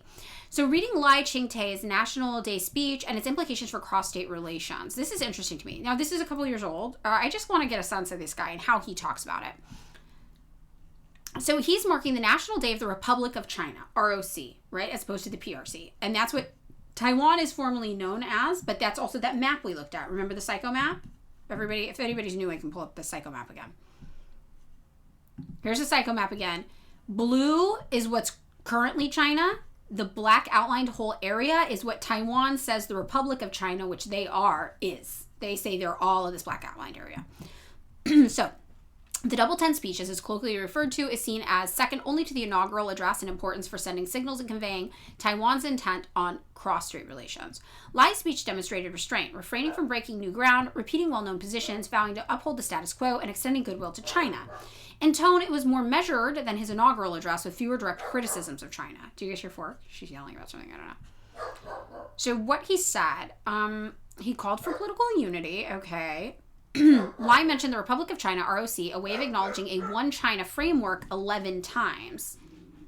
While Tsai mentioned the ROC 7 times during her Double 10 speech. So they're still calling all of China then the Republic of China, I'm guessing. That's very interesting. We are willing to work with China on addressing climate change, combating infectious disease, and maintaining regional security. They need China. They need to be part of China, right? China will, however, object to Lai repeating the formula from his inaugural address that the Republic of China and the People's Republic of China are not subordinate to each other. But this concept is not new. Okay, so this is very, very interesting. Lai commented that the PRC has no right to represent Taiwan. Very, very weird. An attempt to push back against Beijing's attempt to distort UN Resolution 2758 as stating that Taiwan is a part of the PRC and should not have independent status in the international community. I don't think that's a distortion. I think that's quite literally what the UN resolution says. So Lai is, claiming that they're going to resist annexation or encroachment. blah, blah, blah. They throw in the authoritarianism buzzword because why not? And he says, regardless of what name we choose to call our nation, the Republic of China, Taiwan, or the One Republic of China, Taiwan, we must all share common convictions. Our determination to defend our national sovereignty remains unchanged. So it does seem like they're not really pushing this agenda so much. They're like, and they know they don't have the power to push that agenda, right? They do not have the power to push that agenda. So very, very interesting. They're kind of just focused more on them, but they are using the Republic of China language, and the Republic of China language is about this whole expansive area. And here's Taiwan, by the way, just this little bit down here. Yeah. So a spokesperson for China's Taiwan Affairs Office alleged that Lai continued to advocate the new two-state theory of not being subordinate to each other, fabricated the fallacy of Taiwan independence, propagated separatist ideas, and incited hostility and confrontation, which is true as well. So, I don't think it's a distortion of the UN resolution. The UN resolution establishes as a matter of international law the PRC's One China principle. It does. It is. That is what it does. And that's why it's weird that the United States is doing arms trades with Taiwan. Okay, could we possibly speak more about Tibet in relation to China? Yes. I actually have a resource document in my link tree, tanky.org. Yes. If you come here, I think I have... Oh my God, I don't have it. I lied to you. I'm a liar. Don't trust me. If you go to my podcast, I have podcast episodes about Tibet. Hold on.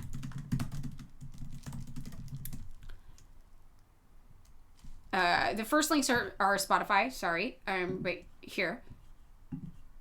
I know. So here we go. Copy link to episode.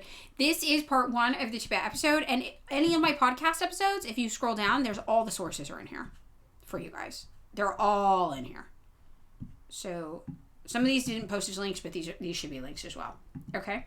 So oh my God, I can paste now. I can paste now. Yay. Okay. So yeah, that's episode 1, and here's episode 2.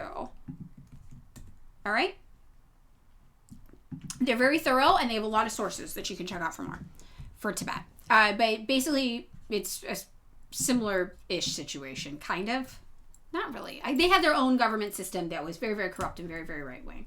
And China was pretty chill about it, and then the CIA stepped in and started paying the Dalai Lama to try to stoke a separatist movement between Tibet and China. Dalai Lama was on a 6-figure payroll from the CIA for a number of years, and then when the payroll dried up, now the Dalai Lama's like, haha, JK, Tibet's a part of China and always has been. So, there you go. Yes. All right. So this guy here is representing around what 4% of people in Taiwan want, but what the United States aggressively has wanted to pursue. Certainly in the past, maybe even now. CIA keeps trying to fracture China. And this is what you need to understand. All of these separatist movements are the United States government's attempt to break different areas of China away. Xinjiang with the Uyghurs, Taiwan with us backing this batshit government that should never have even existed in Taiwan. Tibet, the Free Tibet movement. This is all an attempt for us to basically balkanize China, to make it smaller and less powerful because we are intimidated by it. And they've all failed so far, which is interesting. So Taiwanese President Lai Ching-te on Thursday vowed to defend the self-ruled island sovereignty in the face of China's expansionist ambitions. This is from December 31st, 2025. So this is 4 months ago. Days after Beijing wrapped up live-fire military drills around the island. So you see how this is a crazy thing to say. Defend the self-ruled island sovereignty. It's like, but they're not. They're not. They can't even do their own international deals. A dozen or less countries probably even recognize their independence. They are not. They don't have sovereignty. They are a kookball rogue state in China that honestly China's been really fucking chill about for a long time. It's crazy, right? The goal is balkanization of China, yes. Yeah, Tibet has an entire autonomous region. Where's the indigenous autonomous region in America, right? Where's the black autonomous region in America? Like, we don't have these things. And this is why Marxist-Leninism is the ideal framework to resolve ethnic tensions that have developed as wedge points in capitalism to keep the working class turned against each other. Ethnic issues also religious issues, spiritual issues. Like, fuck it. Give us the gay autonomous region of San Francisco. I don't give a fuck. Let's go, you know? And that's a framework that exists within Marxist-Leninism for a reason. It's remarkably effective. So in the face of China's rising expansionist ambitions, China has no expansionist ambitions. Where have you ever seen China have expansionist ambitions? China goes out of its way, bending over backwards to not go into militarized action. When has China ever started a war unprovoked? Like, what has China done militaristically? It's absolutely crazy. Hemel Pizza says, Taiwan is China's angsty rebel teenager that will eventually grow out of space. Exactly. It's very, very true.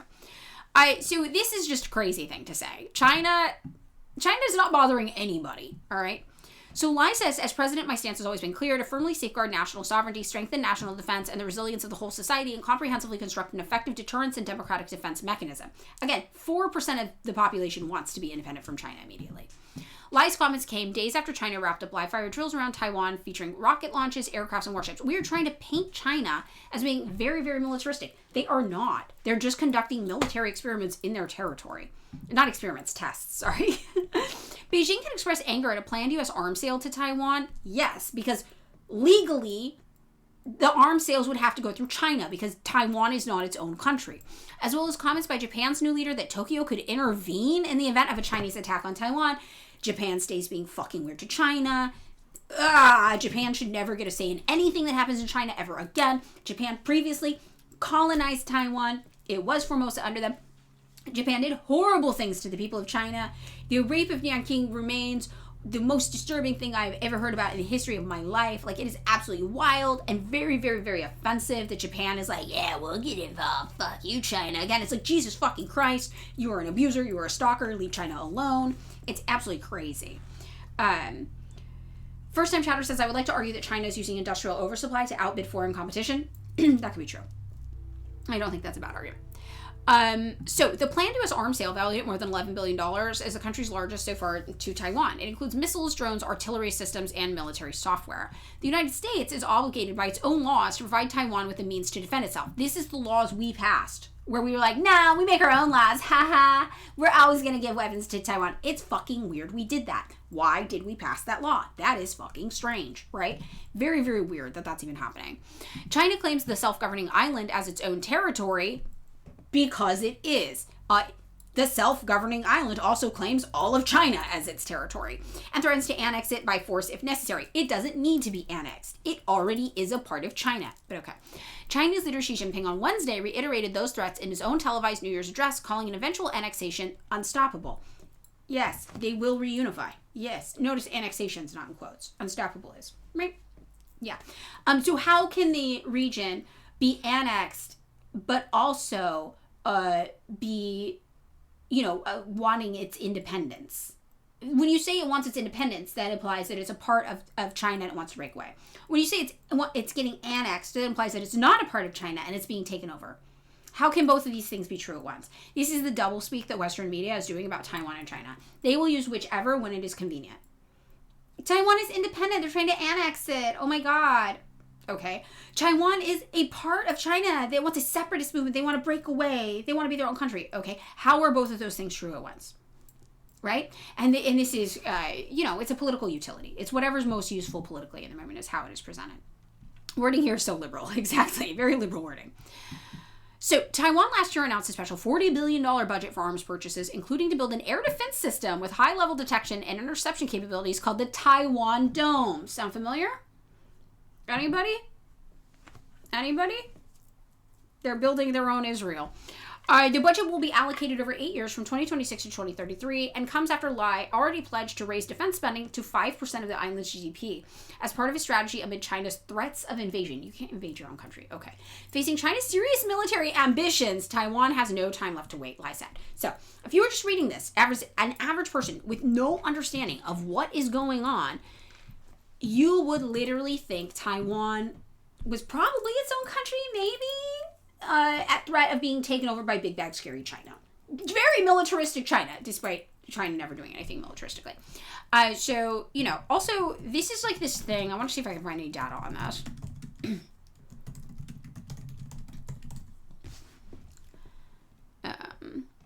So this is from 2024, but I really want everybody to understand this. Senate overwhelmingly passes aid for Ukraine, Israel, and Taiwan in big bipartisan vote. These countries are serving the same purpose for the United States. These are proxies of the United States that allow us the opportunity to use them as military bases in key strategic locations around the world that are next to our political enemies. Israel is next to Iran. We want to be able to have a military base there. And Israel lets us basically use their whole country as a military base. Taiwan is next to China. We want to be able to have a military base there, right? Ukraine is next to Russia. We want to be able to have a military base there. And not just one military base. We want to be able to use these countries as our own personal outposts for whatever we want in these regions, whenever we want. That's why they are our proxy states. That's why we want them to be independent and basically controlled by the United States. They are our outposts near our enemies. Who are our enemies? Iran, Russia, North Korea, China. Those are our enemies. Well, Ukraine's next to Russia. Israel's next to Iran. Taiwan is next to China. And we have South Korea next to North Korea. South Korea already is a vassal neo-colony state of us. So, Taiwan Dome. I know. It's very, very, very transparent. So, and this is so wild because the United States government failed to control the narrative on Israel. We lost control of the narrative on Israel. The average person knows Israel is bad. However, the average person who knows Israel is bad is still going around saying Ukraine, Taiwan, South Korea good. Right? Because they don't understand. These are fulfilling the same role in American foreign policy that Israel does. Now, we can look at Israel, we can be like, they have a deeply fucked culture there. The average Israeli person, has not shown us their best, okay? We can talk about separating people from their government all you want. I don't know, whatever. The Israelis don't make a good case for themselves online. We're just going to say. They're not making themselves likable online, the average Israeli person.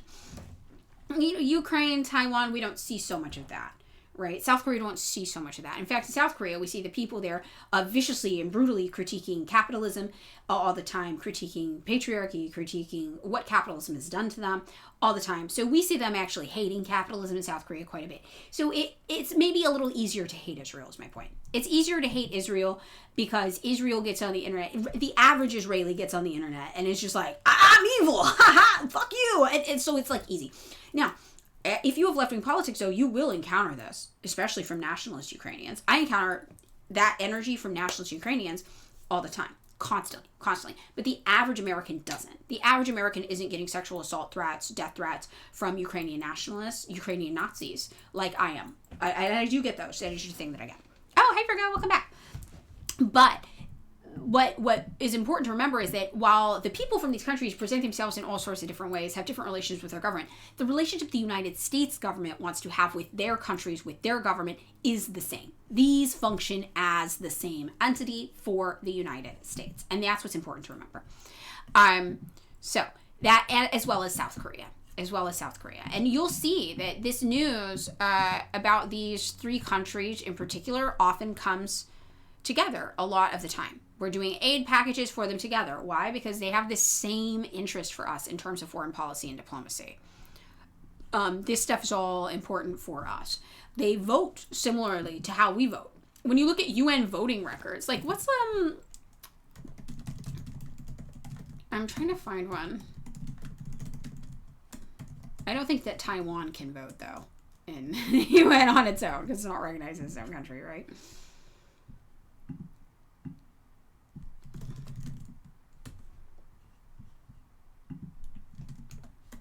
I'm going to see if I can find this, though. This thing I'm looking.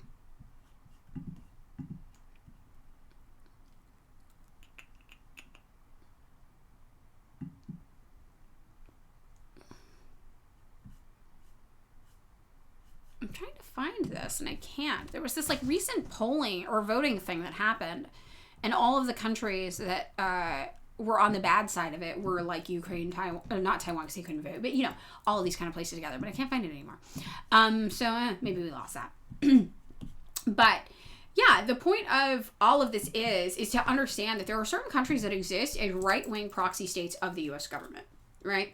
And Taiwan is one of those. It's not even its own country, but we're trying to make its own country the same way we want Israel to be empowered, the same way we want Ukraine to be under our thumb and controlled by right-wing weirdos, the same way we want South Korea to be controlled by hyper-capitalist freaks as well. And it's because we want to use these places as our proxies in these areas to enact you know, whatever we want. Somaliland, another example. We want Somaliland to be our outpost in Africa. Was it a UN vote of the blockade? No, everybody votes to end the blockade in Cuba. It was about, maybe condemning slavery or something. UN vote by country. Or condemning Nazism or something.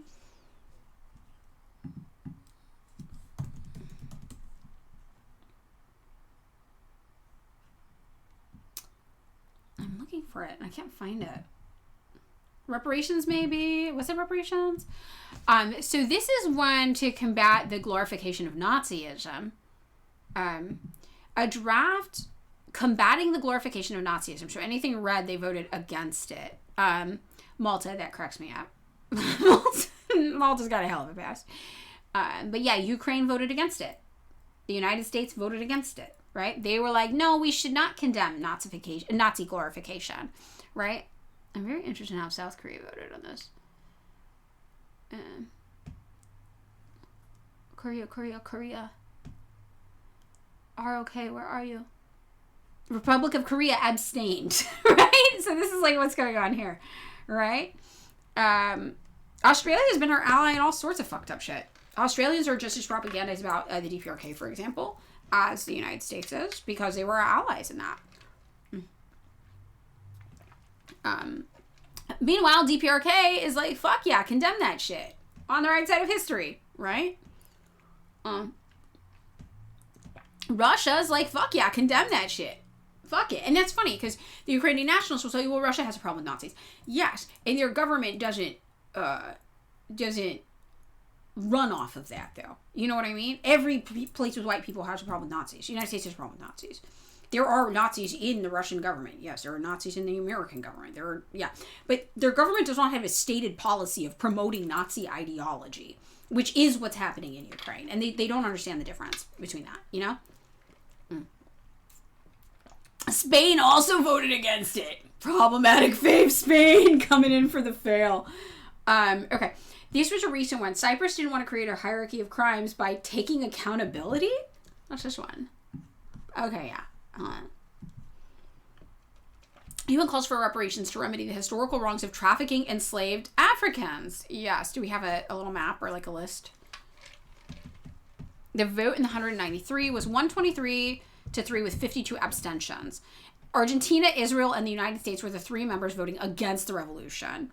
The United Kingdom and all 27 members of the EU abstained. The slavery people. Australia hosts arguably the most important CIA black site. Wait, Kubashi, what is it? What's the Australia CIA black site? I don't know if I know it or not. What is it? I might not know that one. This is wild. But yeah, you'll see charts like this all the time. And once you start to pay attention, you'll see that most of these people are voting on the same things or have the same political opinions. And if Taiwan is included, they will have the same opinions as well as all these American proxy countries. And Somaliland, if we see Somaliland start to get recognized and get included in polls and things like that, you'll probably see the same thing as well.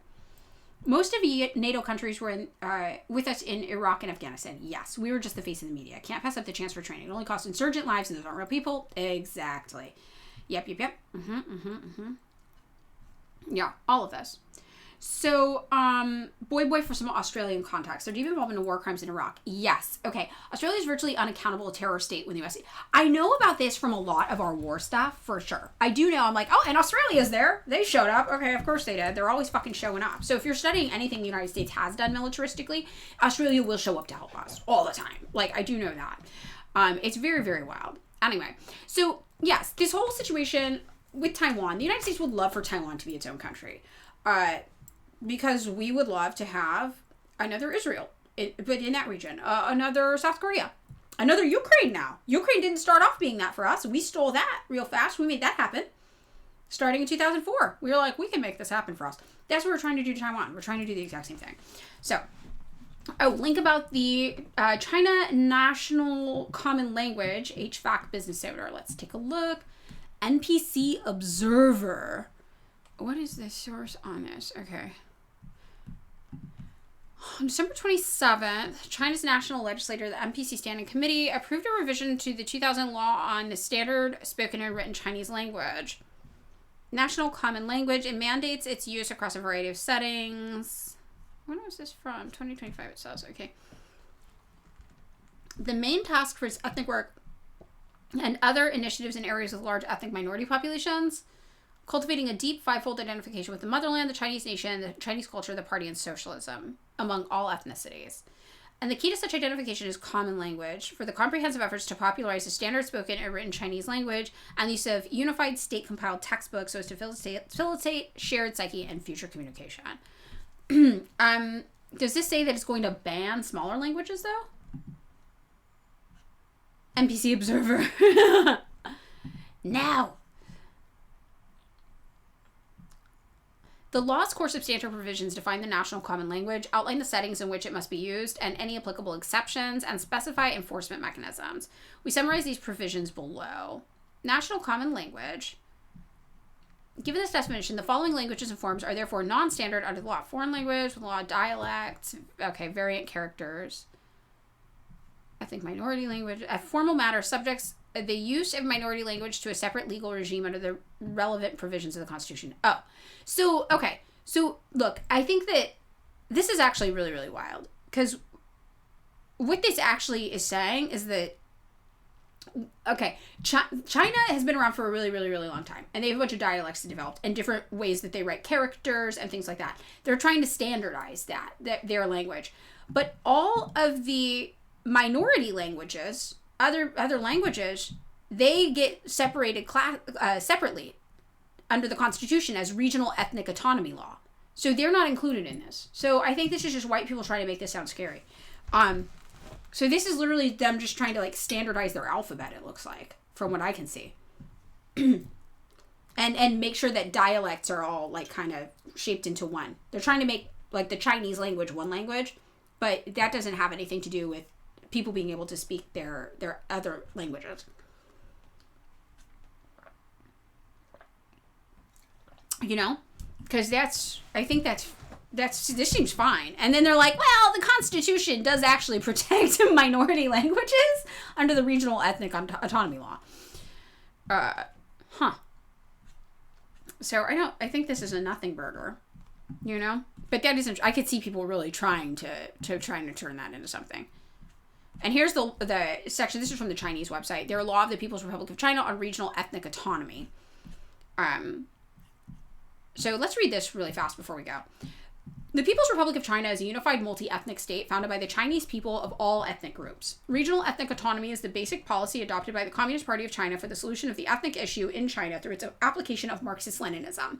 It is a fundamental political system of the state. So what does this mean? So yeah, there's a lot of different ethnic groups. There's like over 50 ethnic groups in China, but the majority of China is one ethnic group. They're Han Chinese. So because they use Marxist-Leninist framework, they're applying the right to self-determination for oppressed people from Lenin as a way to ensure that these other smaller ethnic groups, of which there are many, feel represented, feel like they're in control of their destiny in a way that does not create ethnic tensions in the region. Their goal is not to create ethnic tensions in the region, so that's what they're trying to manage here. Hamon Pizza currently learning Mandarin, and there will be slight differences in Mandarin between certain regions. Yeah, that's exactly what they're talking about, tightening that up. I know I am running a little late. It's okay. I'll give myself a few more minutes here and we'll just get through this. Because I think this is a good thing to end it on. Because this has to do with Taiwan too, right? So, regional ethnic autonomy means that the ethnic minorities under the unified state leadership practice regional autonomy in areas where they live in compact communities and set up autonomous organs for the exercise of the power to self-govern, right? So, ethnic minorities they have regional autonomy. They live in communities together. And they have autonomous organs and they self-govern. So, like in China, for example, yes, indigenous groups would have their own self-governing autonomous regions. Black Americans would probably have their own self-governing autonomous region throughout the South. Like, these are things. And there was a huge case made by a former CPUSA member. Was it Harry Haywood? Was that him? Somebody correct me if I'm wrong about that. Off the top of my head, I'm bad with names. Who made the case that there is an oppressed autonomous region of Black Americans within the United States borders. I believe this was back in the 1930s. So, you know, obviously, this has changed demographically as Black Americans have moved in different locations away from the South. However, the majority of Black Americans are still situated in one region, which very easily, if we had, for example, a socialist revolution under a Marxist-Leninist leadership, we would take that region, we would give it back borders, and we would say, you're your own autonomous self-governing state now. That's a Black ethnic majority, but that's a minority within our nation's borders, and you should be allowed to be in charge of yourself. Harry Haywood, thank you, Dorian Sapiens, yes. Communist Party of the USA, yes. So yeah, that's what China is actually doing with their ethnic minorities. And we would do that with our indigenous populations too, but not just all indigenous people. Every indigenous population would get its own self-governing autonomous region. Kind of like what we did with the reservations, but not fucked, right? Because you look at the reservations here in the United States, we have fucking abandoned these people. We have isolated them. We've taken away their ability to actually live as their people traditionally did live. And we have refused to give them any resources. We're like, haha, congrats, you're in American capitalism now. By the way, you don't get any of the shit from it. Good luck. I mean, that's what we really did to these. It's absolutely horrific what we've done to our indigenous populations here. So under a system like this, under our Marxist-Leninist framework, these indigenous people would have their own self-governing autonomous regions. That they would get access to resources. They would not be left behind like they are now. So yeah, very, very different way of approaching things. So regional ethnic autonomy has played an enormous role in giving full play to the initiative of all ethnic groups as masters of the country and developing among them a socialist relationship of equality, unity, and mutual assistance, and consolidating the unification of the country and promoting socialist development in ethnic autonomous regions and the rest of the country. So this, even if you're like, I think China's not good, it just makes sense. You don't have to think they're doing this out of the benevolence and kindness of their heart. You don't want ethnic infighting in your country. You don't want a civil war. You don't want balkanization. You want everybody to feel chill and secure so you're not dealing with domestic tensions, right? So I think on Monday I'm going to start doing lip speak over on my TikTok. I think I'm going to start being very palatable, right? I think I'm actually going to start doing it. I've been talking about it, and then I have no impulse control, and I hate these fucking people so much sometimes, I swear to God. They're just so rude and wrong and ignorant and harmful. And it's harmful. That's what really pisses me off. It's harmful. They say this shit like it doesn't get people killed in other countries, and I hate it. But I'm going to start to do that on like maybe next Monday. But not on here, not on Twitch. That'll only be on TikTok. I'm going to become the lib whisperer on TikTok again. I used to be the lib whisperer. I'm going to get back to it. But over here on Twitch, we'll still be doing this stuff. We'll still, and on my podcast, it'll be still normal tanky content everywhere. You lip speak for your DPRK vids? Yeah, it works. I mean, the thing that's been the most successful framing for me to get liberals to understand it is being like, this is East Asia's Palestine. And also, if you can go on like Twitter or whatever, or show Palestinian people saying, I hope one day we can have what North Korea's, the DPRK has been able to build, you'll find people saying that all the time, showing people that and really explaining it to them and talking to them too about how the DPRK has been one of the biggest material supporters of Palestinian liberation always. And that's, I find that that's been the most useful way to talk about it. Nuki content for Twitch. Yeah. Yep. I whispered you out of Brat Kamala Coconut. Yes. I love it.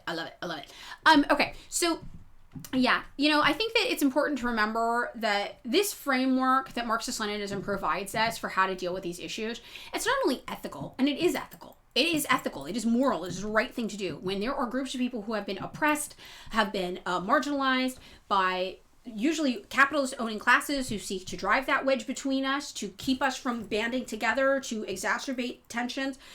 We obviously have seen Black Americans be that. We see Indigenous Americans have been that. We see immigrants have been that. We see, people from West Asia have been that in the United States after the War on Terror, especially. We see people from Latin America have been that, right? We see trans people have been that. When you have these people who have been so subjugated in society because they've been viewed as a tool of political utility for the owning class to keep the masses fighting each other instead of fighting them, and you have a socialist revolution, and you're like, okay, now how do we fix this? Because if you have your socialist revolution, the discrimination doesn't go away overnight. You got to figure out how to give these people actual political power, how you can undo through education, through outreach, and through material support, right? The years of disservice that have been done to these communities. that is what Marxist-Leninism provides the framework for us to do through the right to self-determination for oppressed people. And we see this framework has been successful in the USSR. We saw it was successful in Yugoslavia for a while. For a long time, right? The thing that ruined Yugoslavia, as Biflo has been saying, is IMF loans and getting friendly with the West, not their framework for managing ethnic conflict, which was very, very successful in a region that historically dealt with a lot of ethnic conflict. And the USSR, in particular, we were talking about this in the Armenia episode. Armenia and Azerbaijan are fighting today. Historically, they didn't have to deal with that tension to that degree. They still had the tension, obviously, but it wasn't to that degree under the framework that Marxist-Leninism provided. So Marxist-Leninism is a very practical tool for managing specifically these types of ethnic conflicts. And I think that China is doing a really good job employing it and being super, super chill about Taiwan. And if you understand that Marxist-Leninist framework of the right to self-determination for oppressed and marginalized people from a Lenin standpoint, what China is doing in Taiwan makes sense to you. How they're handling it. How cool they're being about it, honestly. How they're just like, all right, man, what do you feel you want to do? Yeah? Okay. But they're looking at the numbers, and they're looking at this kookball guy who calls himself the president of the ROC, right? They're looking at him, and they're like, look, only 4% of your population's with you, guy. It's enough. Your population wants to do this forever, or they want to join China. It's inevitable. So, whatever you want to do, we're here for it, but you don't get to go do some kookball shit and try to go rogue and be like, we're an independent country on your own. That's not what your people want, and guess what? Those are our people too. So that's kind of what they're taking that perspective. Okay. So, everybody, with that said, I gotta get out of here. So we're going to raid Larry. Mandatory Larry raid. Thank you all. Did I size up for my R13 boots? No, I didn't. But it probably wouldn't hurt to, and here's the reason why. The back zipper, I've had my boots for years now. I have to get the back zipper repaired every 2 years or so, replaced. And it costs $50. It's not the end of the world. But I think if I'd sized up, it wouldn't put so much tension on the back zipper when I move my ankles and walk around that it pulls the zipper apart, the zipper splits. So I might recommend that. Okay, I will drink water. I will miss you over the weekend. I will see you all on Monday. Go have a lovely time with Larry, everybody. Join the Discord. Everybody join the Discord. Do as I say, not as I do. Join the Discord. Tell Larry I say hello. Give Larry my love. Canadian me. Larry's Canadian me. With a beard. So, yeah, pretty cool. Okay. Maybe I'm going to figure out the Discord. I'm going to figure it out. All right. Also, I've been playing Tropico a lot. My partner got me to download Tropico. Loving it. So, I'm just going to put that out there. Weekend Tropico games. Okay. All right. Bye. Oh, yeah, you can't join because you're under 18. Well, you know. Be patient. Be patient, young grasshopper. Okay. Did we go? You all.